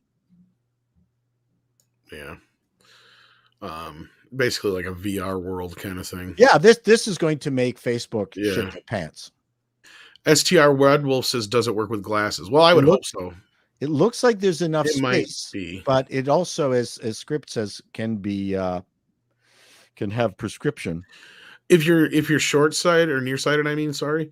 Well, like I usually could use like VR without glasses as long as it was close enough. Like obviously they're going to have some kind of internal adjustment, or they're nuts. Exactly. I just have to sit there and adjust it, and then usually I could use it without my glasses. So, it looks interesting, and like I said, I have been a huge opponent to all VR stuff. Let's go off of the assumption that what you're seeing on the inside is actually a camera feed, like you said, Paul. If it's close enough and you don't need glasses in that respect, no, you wouldn't need glasses. Then no, I don't think they want you to add any extra uncomfort to it, and sticking glasses in would be not comfortable. We'll have to wait and see. Yeah. But the trick where they have a camera pointed at your face, so when people come and look at you, they're looking at your eyes. It's weird, but it's weird, but that's a fantastic jump in logic. Brilliant. Well, they're record it and then use it against you when you're accidentally look at the breath. I'm not sleeping. Oh, when you're talking to your wife, it pretends your eyes are open and makes you look excited. And makes it attention app. And then the app just continues to adjust to whatever she's saying. So it has an AI that says, "Oh, that's sad, so I got to look concerned. Oh, that's happy, so I got to look happy for." Right? Or it records your emotions from watching a movie, and it just replays them back on the screen when you're talking with your wife. It'll start. Okay, there's a big gag. Pretends you're interested in what your wife is saying. You don't have to tilt your head anymore. No. Oh, that's a funny gag. Or your boss at work. This is like a Bill Burr level gag. I like this. This is even works at work. See, Jeffrey Hallam says, "Yeah, I think I'll stick with my TV sound awful." Yeah. Do you think the new device will make Paul's humor funny? Oh no, I doubt it'll ever do that, Mike. AI can't do that much. A tipping barn says, "The goggles, they do nothing." Oh, that's a Radioactive Man joke from The Simpsons. Yeah. People at meetings will think that you're actually watching everybody. Yeah. And then we've got Dearest who says put that new VR device on Apache pilot and gunner's helmet, drone operator, submarine tank crew. It'll happen. Oh yeah, you can do all that. I'm sure they already have those stuff there right now. The military were the first with this. Back in the Gamers Con, I saw it in 1994, and I think I mentioned already where the military brought down just a massive Silicon Graphics computer, and you were able to, on a treadmill, go through a town, like some Iraqi town, with a gun and practice killing people. I had to stop. And they invented the heads-up targeting display in the 60s, I think, if I'm not mistaken. Yeah, I was ready to throw up in my helmet. P. Walker says Disney first app for Apple Vision product will be race swapping app. Actually, don't even joke about that. Because, I wouldn't be surprised if they make some kind of like exclusive series or something like that based on one of their branded properties, and you know there's going to be some race swapping in there. Well, and they can have auto colorizing of movies and things. The implications of this are huge, but the biggest thing, I think, it's the TV manufacturers are not going to like this. No, but they didn't like Apple to begin with, so who cares? That's true. Anyways, listen, thank you very much, everyone. Yep. And then Pinochet says maybe the communists will make their utopia in VR. So. Finally. Yes, I'm going to put on a headset and target missiles at the Russian soldiers. Zenik says, just when you thought the world wasn't dystopian enough, Apple now will have you train for the pod with their new headset. There you go. So there's 50 super chats. Hopefully none more for me. Well, I'm trying to grab these ones that have to do with Apple, but I'll stick around for the Hollis Plain says Apple Vision Pro starts at $34.99 next year. Yeah, we finally found that. Yep. Randall Orser also points out that it starts at $3,499 next year. So there you go. You know, if it works as advertised, this thing is going to sell like crazy. Of course, to the people with money. And then Robert says $3,500 for a luxury headset will not save Disney. Inflation, gas, food, all high as fuck. People are cutting discretionary funds. Maybe they'll sell ESPN. Well, it comes out next year, so I think it all depends on who wins presidency. So we'll see. Maybe that'll help our bank and accounts. Disney can't afford to sell ESPN. So yeah. So and then we've got other ones here, but they aren't specifically about this VR stuff. This would be huge for sports. So huge. We'll get back into the rest of these here, but we'll say goodbye now to Paul. Thank you so much for being here. We appreciate it. Thank you. And I'm glad I was able to add this little bit of tech spicery because, that's my shizzle also. I love it. I'm glad you agreed to buy me and Tom a new toy. I absolutely, I will. Yeah. You jerk. You scared him off, Mikey. No. Callum Lyle says, is Gwen trans now, so Miles is gay? Well, this is the trend going around, but everybody seems to be running interference for this, so we'll just let it go. Not with that. there. It's not there. And that is until Sony says, oh yeah, she's totally gay or totally trans. Yeah. And he's gay. And then you guys will be like, well, it wasn't there. Yeah, not in the movie. I don't know where they're coming. It isn't there. And then Elf has been a member for 9 months. Matt W says, I just subbed so I can talk shit. I don't even know who started this one. Probably 6. Well, you don't have to be a sub to speak here, but we do appreciate the sub just the same. And then CBS Spock says he was the one looking at dicks. He's talking about Campea. Okay, so these are all about Campea. Midnight's Edge or Admiral Teague has been here for 7 months at the midnight level. Thank you so much. Brightest Day audiobooks and science fiction says talking about echo chambers while purging descendants. Yeah, right. That's what Andre was saying. Basically, he's creating his own echo chamber. Akun 1876 says, Andre thanks for great videos on ESG. I wonder if other companies realize that relying on this system might hurt them more than help them. And yeah, I think I heard the individual who shared out our videos last week or whatever is supposed to be talking about them again today. Andre, I heard about ESG in general or our video in ESG, but yeah, bringing up our video. Oh, fantastic! I was told from a 30. Follow-up is coming, so everyone who's in touch with like the right people on Twitter and everything, let them know follow-up is in development and will be forthcoming very soon.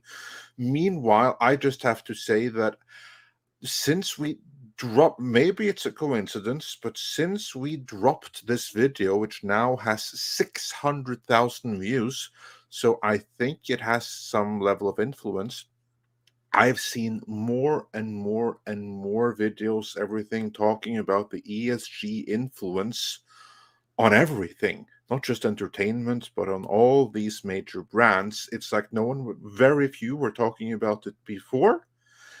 And suddenly, so many are talking about it. I like to believe that our video had something to do with that it opened up a lot of people's eyes to what's been going on here. I certainly like to believe that. I don't think so. Accurate not to let me know in the comments if something shifted into the culture with awareness, but I certainly hope that that we were able to contribute in some way with our little video. And Akunin, you're welcome. It was a pleasure to write, because what I noticed was that we've been alluding to this for years. Yep. If you go back to Midnight's Edge cover, we've been talking about like all of this is funded. All of this comes from investors who aren't necessarily looking for a direct return on their entertainment assets. And this is what we were referring to the whole time. Yep, and we got more to come, so stay tuned. Yeah. Bingle, bangle, bungle, I'm so happy in the jungle is a new member. Thank you so much for that. Pilgrim Media says, I love Midnight's Edge, no homo. Well, we love you totally, homo. So you're just going to have to deal with that. Thank you again, Pilgrim Media. Warachi says, gentle creatures, it gives me pleasure to watch the failure of Disney after years of being belittled and talked down to. Schadenfreude is great. Yes, there's no Freud like Schadenfreude. Thorin Volmika is a member for 13 months. Thank you so much. Truck Driving Gamer says, hail. While I'm looking forward to The Flash, I'm more of a gamer. I'm more excited for Final Fantasy XVI. 16. 16, okay. Love the stream, guys. Thank you all. I was doing math, but thank you, Script Doctor. That helps. I don't have to be racist then. JWT has been a member for 7 months. Thank you. And then the Seaman says, Disney have any releases this year that will have any chance of making a profit?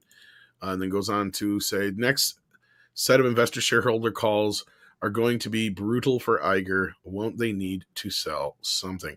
Okay, well, first things first. Outside of Indiana Jones, not really. They don't have much on the docket at this point, because I think they're done with all their Marvel movies besides the Marvels, and I don't think that's going to do it. Frankly, I think the rest of the year is going to be a wash for them. As far as them selling something not of any like value that we know of, they have plenty of other things that they have if they had to, but they've got things. Disney, the studio is not in the greatest shape, but they've got the parks, they've got all the other investments they have. I mean, Andre, really, it'll be a while before they would be in such a bad shape where they'd actually have to sell something like Marvel. Yeah, so don't get excited for that. Disney isn't going anywhere. They have too many assets beyond the parks, which aren't doing that well right now. You have the cruise ships, and they actually are doing well. And of everything Disney right now, the cruise ships are what's doing the best, actually, at least as far as I understand. Now, I don't think that they're in a position where they have to sell. It's going to be that they're just going to really extend themselves when it comes to loan. Like between loan and the billions they'll make on this Apple thing right here, that just may have given them the lifeline in order to get by some more, or to kick the can further down the road. That's what I think. I think that's the case, unless Script has any more to add to that. Nope. Zephyr's now a member. Thank you so much. Ryan Bannon says, WGA is on strike. DGA will probably reach a deal. Any thoughts on what will happen with SAG after negotiations start Wednesday, I think? Script, any updates here from your side of the pond? Well, as I mentioned earlier, DGA reached a deal. It's done. I think it's going to go into effect in a couple of days. It's not going to have any impact on whether or not the WGA will stop picketing. They're not. They're going to keep going. SAG-AFTRA has got an advantage because the DGA has gotten the AMPTP to admit AI is not has a definition that does not correspond with the creative enterprise of making content. So we'll see what happens with SAG-AFTRA this Wednesday. And I think they've got a couple of weeks before they have to go for strike. I think it's early July is when their contract ends. Yeah, there you go. There you go. And then Alfredo De Olivier Jr. says, strike? What strike? Nobody is saying anything about any strike. Well, the DGA has got their shit worked out anyway, so we'll see what else happens from here. Granite Man says, Campea got bit by a woke tick. Well, that happened years ago. DCB Titan says, speaking of the Astrid casting pseudo Blackish, did campers Pampers assert that nobody complained about Hugh Jackman as Wolverine. He did, and he's wrong. You're right. I remember everybody was like, what the fuck? And you want some Broadway nobody for Wolverine? Actually, it was more like, why is the Wolverine a 6 foot tall? That too, all that shit. Yeah, there were a ton of complaints about that. Yeah. So that's a rewriting of history right there, if there ever was one. Yeah. Yeah, there was a lot of complaints because everybody wanted everybody from Danny DeVito to the guy from Danzig and shit, like, instead of him. Carl Wayner says, you have look like the character you're voicing, but you don't have to look like the character you're playing. Got it. Exactly. That is woke mentality right there. Jesus Davila sent us a sticker. It's probably a thumbs up. If you haven't hit that thumbs up yet, please do. And thank you, Jesus. Bye-bye Hollywoodland says, not seeing any buzz for Transformers. Hoping Paramount see it will flop.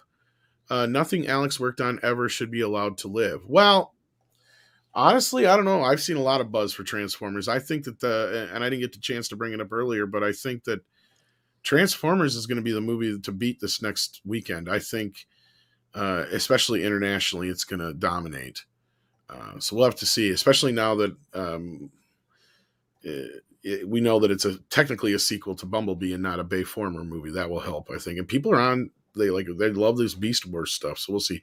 But I understand where you're coming from with Kurtzman and the whole Paramount business. But no, I think this is going to be a winner for them. But what do you guys think? I don't know. I haven't seen that much hype either. Yeah, I think he'll perform just like all the other Transformers movies. That's a big gap there. Pretty big reach within the performance of the Transformers movies. I mean, there they was a do. time They when all they do did pretty fairly more than well, $1 billion, don't they? but that's a couple of movies ago. Yeah. Well, and I'll tell you what, there's a trailer right now they got out there that made me go, this is going to help them a lot. And then it's basically Peter Cullen for the first minute or so talking about how he got cast as the voice of Optimus Prime. Then it goes into a trailer for the movie. That kind of shit's really going to help. And I think Bumblebee's been pretty popular since it came out. It didn't do well in theaters, but it's gained an audience, so we'll see. And the kids love the Transformers. That's one section that has never gotten smaller at any toy store I've ever been at, is a Transformer section.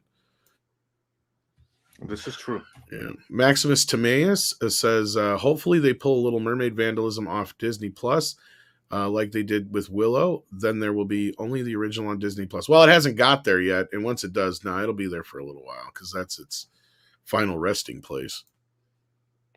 Basically, that's actually right. That is its final resting place. I mean, what happened with Willow was that it was exhumed. It was exhumed and basically thrown in the dumpster. Cremated and dust scattered to the wind. Yeah. It's gone. Granite Man says, will new Indiana Jones make $1 billion or bomb? It has to make $1 billion or it's going to be a bomb. Yeah. I mean, that's kind of it. And speaking of the bomb, we got Paulie here. How you doing? Like that shirt. Man. That's hey, snazzy. Paulie. What's happening, guys? Coming in because I got to leave here in a few minutes, so I appreciate you being here to help out with the rest of these super chats. Oh, you want me to help out? Yeah. Well, you're going to be plugging something anyway, so you're going to have to work for your money. Okay. All right. We'll do that. And then if someone can plug, I'll put the link in the private chat. Yeah, please do. Maximus Timaeus says, hopefully they put the Little Mermaid. Oh, we got this one already. You want me to read? No, I got it. Okay. Tipping Barnes says, I think we have to be careful not to make a perfect enemy out of the good. It may have some elements in the background, but we can't overreact when the studios are actually learning and making entertainment. I understand where you're coming from, Tipping Barn, and I wouldn't have a problem with any of this shit if I wouldn't get attacked endlessly for my opinion on the stupid movie. Are we talking about Spider-Verse? Yes. Because I went off again. I framed my poster just for you. You did. I see that. That's gorgeous and beautiful. Awesome. Yeah. I mean, I haven't seen the film. You guys saw the film too, right? I did. Yeah. I didn't. I saw a compromised version of it. Yeah, I saw a translated version. Yeah, I like meaning I didn't see the first 10 minutes, but I don't think I had to because I got everything completely fine afterwards anyway. And the big thing, it was dubbed to Norwegian. Oh yeah, I remember you telling me that you saying that last week. Yeah. Yeah. All right. Nut Buddy says you look younger if you shave. Keep that in mind. Yeah. Yeah. Mario Trillo says Spider Woman is also race bent. Just saying. Yeah. Well, she's one version of the same character, like we've had a number of versions of Peter Parker. Yeah. Exactly. God, don't start with that argument, Doc. I know. But I mean, that's just what it is. We haven't seen the other Jessica Drews yet, so that's what it is. You're right. Let's try to get through the rest of these Spider-Verse ones without any incidents. Mike Leparco says, how much does Disney get from Spider-Verse? It's produced by Marvel as well as Sony. They own Marvel, so I'm wondering how much, if any. Well, they get a license. No, they don't get anything. It's Marvel Entertainment. It's Avi Arad's company. Wow. Yeah, they get nothing. They get nothing, guys. Nothing. Not a cent. That's not true because they own the toys. They own the toy rights. Well, if they sell toys, then Disney will get some of that. But I'm talking about the actual movie. No. So there's now Marvel Studios and there's Avi Arad's Marvel Entertainment. Marvel Entertainment is ingrained with Sony, which means that whatever they make, Disney doesn't actually get a cut of, unless it's regarding merchandise. In which case, that's another contract that is a messy thing to go through. That's exactly right. So if this box keep office giving right him and here, Amy money then. It's 100% Sony's. Yeah. Good for them. Chris 24M says, I bet a Princess and a Frog movie would have been much cheaper to make than the Mermaid movie. Maybe. Oh, God. Oh, yeah. And also, the lead of The Little Mermaid would have been perfect in a Princess and a Frog remake. Yeah. Yeah. Did you see the movie? Princess and the Frog or The Little Mermaid? Little Mermaid. No, I did not see The Little Mermaid, but I saw enough clips of it to be able to spot that she's a perfect overlap. I fell asleep twice during the presented with in The Princess and the Frog. No, I would not subject myself to The Little Mermaid, and there was no interest among my kids. Yeah, well, we're part of that movie night, so it was the weirdest thing. All of us dudes going to see that film, sitting there together. And then I fell asleep twice, and Gore woke me up the second time. I was pretty upset. Mr. Tickle Trunk sends in 220 Canadian, says Morales. Audiences resonate while Tom vibrates. Yes, indeed. Yeah. Tom, your Muslim uncle says Tom feels about this as most of us felt about SW7. Is that Star Wars 7? The Force Awakens. Well, there is elements of that in the first Spider-Verse anyway, I would say, but anyway, Boat Night says, Tom, an article came out saying PS4 game was too pro cop. Maybe they're thinking of that. I thought it was this movie, but because it said Into the Spider-Verse, I don't know about, unless that was what the game was called too. Yeah. But anyway, Last Call with Troy Pacelli says, don't need to see it to know you won't like it when it's a sequel. Besides, that's what previews are for. That's true. That's my point.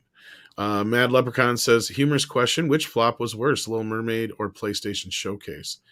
I didn't hear about the PlayStation Showcase, so I'm guessing that. Yeah, the girls talked, I think, a little bit about it on Monday night, but there wasn't much to be talked about. That's true. Well, in terms of money lost, though, I mean, the PlayStation Showcase, that was kind of just like an advertising event, right? Whereas The Little Mermaid was meant to make money, and it's just going to lose the money. So I'm going to go with The Little Mermaid. Mm-hmm.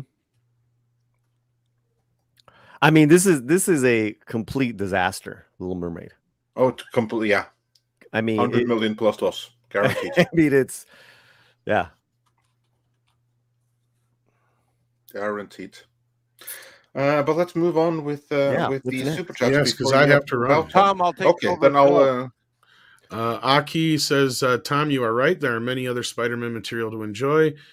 Shouldn't watch it. This Miles Morales character is in the right time, right political environment, yet still need all the others. Also, they made Gwen ugly as Aloy. Same as Aloy.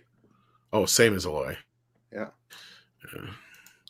Casperia says, Dagnabbit Tom, JWT was subtly telling you he still wanted Bat Tom to do the happy birthday thing. Read the room. Oh, well, I am so sorry about that. Tom, I thought you had to go by 20 minutes. I do, but I have to do this. Bye, This is in Tom. my contract. I can finish, Tom. Go. You can't let's sing finish. happy birthday like me. It's in my contract. Happy birthday to you. Happy birthday to you. Happy birthday to you. Happy birthday, insert kid's name here. Happy birthday to you. You are one day closer to death. Congratulations. Where's my $20? We'll get them to you behind the scenes. With that, thanks to Bye. Tom. Bye. And with that, we are going to move on with the super chats here. Woven Weaver says for $5. I tend to have mixed feelings about Into the Spider-Verse, so don't feel bad about not being into it. And yes, the Spider Cave was immersion breaking. That's I called bullshit on that one, but I do have to go. So take care. To leave. I'm leaving right now. Right now. I had like 1 or 2 super chats, and that was it. I'm done. See ya. Yeah. Love you, Tommy. Take care. See you later. And then we have Accident Salad, who says for 59 Norwegian krona, bought a Doom, that's Doom the video game, t-shirt and new re-released Reebok pumps. Looks good with my loose fit jeans. Can't match my 1994 Stilo. Yo, it's awesome. Gotta play it retro. I'm all about that. And then, of course, Latinos Land, you have a super chat later, but we will get back into that, of course. My bad. For now, Darius Münchhausen says for $5, Fortune Magazine and Yahoo confirms that all predictions by Midnight's Edge and fellow channels for the last 2 years plus were 100% correct. Indeed, it's so nice to be ahead of the curve, even though we get only shit for being so at the time, but hey ho, that's how it is in this business. Then we got a super sticker from Darius Münchhausen. I don't know what it is, but I'm betting it's a thumbs up. So everyone smash that thumbs up. We still have 1,600 watching after 3.5 hours. Wow. We had more than 2,800 watching, almost 3,000 at the most here. So smash that like, everyone. Someone was echoing, but maybe that was just. Is that me? Yeah, I think that's you echoing, Paul. Okay. And Adam de Anda says for $10. Thank you so much. You're taking credit for apps that already exists in the XR scene in other headsets. Nothing looks like that MR content looks in that Vision Pro clip. If he can't buy it, he'll take credit for it. If you're by he is referring to Bob Iger, then yeah, I guess. Mecha J says for $2, when did Mad Magazine went woke? Well, I cannot say exactly when they went woke, but I can say that they started sucking many, many, many years ago, which is why you need someone that can do what they used to do, and that would be Flip Magazine. Link is in the description. Use code MIDNIGHT for an extra 10% off. Check it out. And thank us later. Congratulations on that, by the way. Yeah. And call sign Alucard. Wonder how many catch that Hammer reference. Says for $4.99. I think I'll spend my money actually improving my life and home. I might invest in that AR or AK for when the economy crashes. Yeah, I'm not ready for the Wall-E lifestyle myself. I think I'll invest in a proper home theater getup with a big screen and proper surround speakers and everything before I resort to freaking goggles. But hey, that's me. And then Rambam 3000 says for £5, it's older than Clark. Probably these warnings about the AI. E.M. Foster warned us about the over-reliance of things like Skype in his 1928 sci-fi short story, The Machine Stops. Ooh, oh yeah, read there that. you go. This is true. That is I know it pulling up from memories. Arthur C. Clarke. Wow. I mean, really fast. Those writers, turn of the century, beginning, such visionaries, man. Their imagination. Hell yeah. Well, they saw so much rapid change, like true rapid change physically around them, that they're able to really exploit the imagination. Over the last 28 years, we've seen a lot of change, but it's been digitally. It hasn't been mechanically. We haven't seen in physical inventions that completely shift how we do things in the way that they did 100 years ago. That's on the contrary. I would argue that in every other area other than technological, we've been in a state of stagnation. Yep. Which is something that the writers in that period, that very critical period from around like 1890 till like 1940, 1950, they saw the entire world change several times over, mechanically, culturally, sociologically, in their lifetimes, literally around them. I mean, this is what inspired Robert E. Howard when his little sleepy Texas town, basically his western town, became West Texas. Became oil boom town and became civilization overnight. That's kind of like what informed the Conan stories.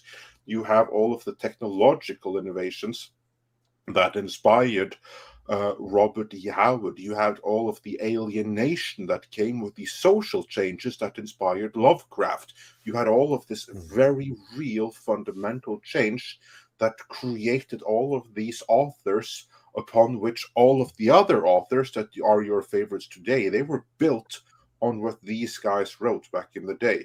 Now, by contrast, if you look back at the past 20 years, we've been in a complete social stagnation. I mean, the fashion is the same, the music is the same, movies are the same, with the exception that they can't be as edgy now. Stuff that was completely commonplace 20 years ago is suddenly problematic today, but like effects-wise and everything like that, ain't no change. If anything, we're worse off now than we were 15 years ago.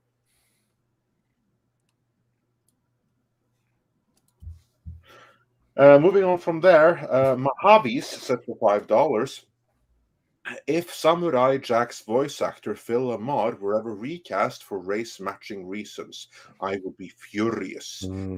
Failed the role. That's all that ever mattered. Yeah. Yep. But Phil Lamar would be the first one to say he shouldn't do it ever again, because he is above eyebrows deep in the woke culture. Like he does not realize what's going on. He was. I've seen arguments in person and over like social media where he is just pushing all of that ideology, and it's like, dude, you've lost the narrative. Yeah. And then Pilgrim Media wonders, am I wrong for only liking Bugs Bunny Roadrunner show? Now, are you talking about like a more recent series, or are we talking about... No, you must be talking about more recent series, but because there was once upon a time something made called the Bugs Bunny Roadrunner movie, which in part is like clipped from best of episodes of like series and stuff. That is fantastic. That's like one of the best animations. There's also the Bugs Bunny and Tweety show, the Merry Melodies, and the Looney Tunes, all variations of all of those beautiful Warner Brothers cartoons from back in the day. Highly recommend you watch them out. They are peak animation. Awesome. Okay, I haven't seen this myself, but I hope it's good. I really, really do.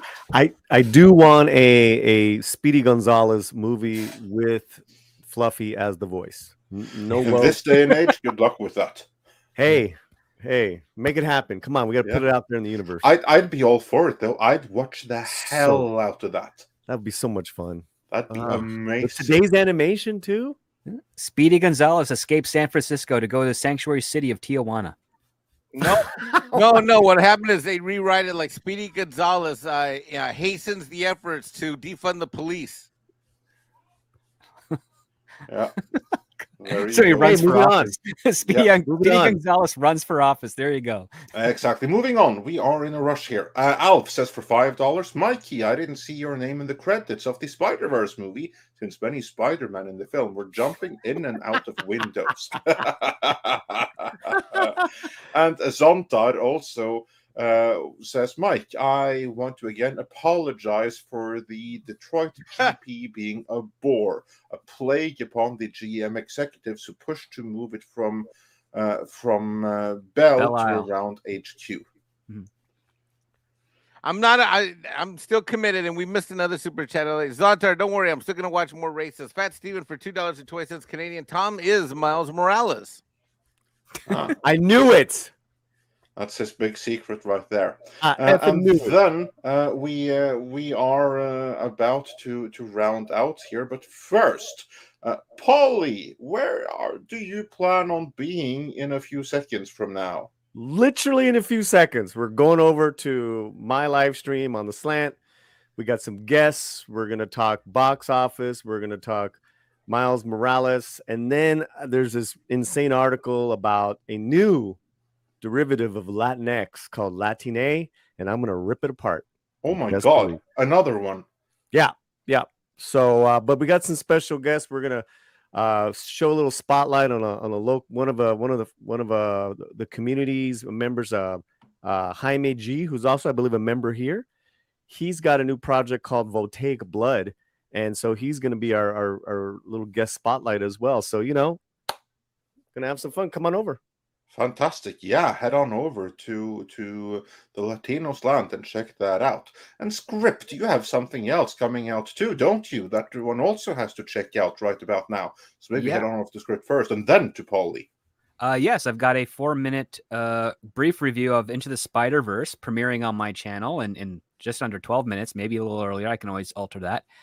So go head on over there and give it a watch. And it also comes with a link to my Patreon, where if you aren't a member, you can sign up for a 7-day free trial and read a more comprehensive text review of Into the Spider-Verse by me, as well as see all my back catalog of posts on that tier for you to enjoy and sample and see if it's worth your investment, which I greatly appreciate during this current writer's strike. Yes, indeed. So there you go. So everyone, please do us a favor. First, head on over to Script Doctor. So Midnight Edge sent you help boost his review and check out his Patreon. And then after that, do a Midnight Edge raid on Polly's live stream. There's going to be some really, really good stuff going there.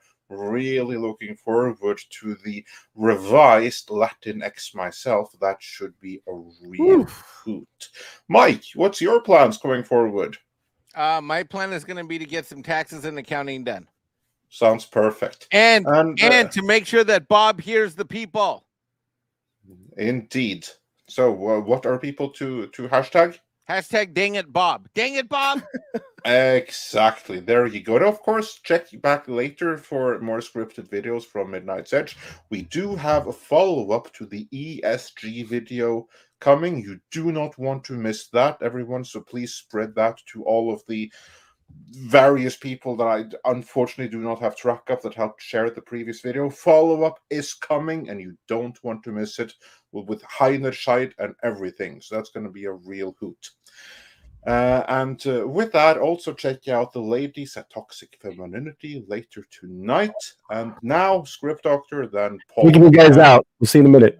Yeah, and first of all, of course, it is time. I have to find the button myself here. It is time for some, still looking for the button. It is time for some koalas in the rain. Koalas in the rain, koalas in the rain, no fucks given. Koala, koala, koalas in the rain, koalas in the rain, no fucks given.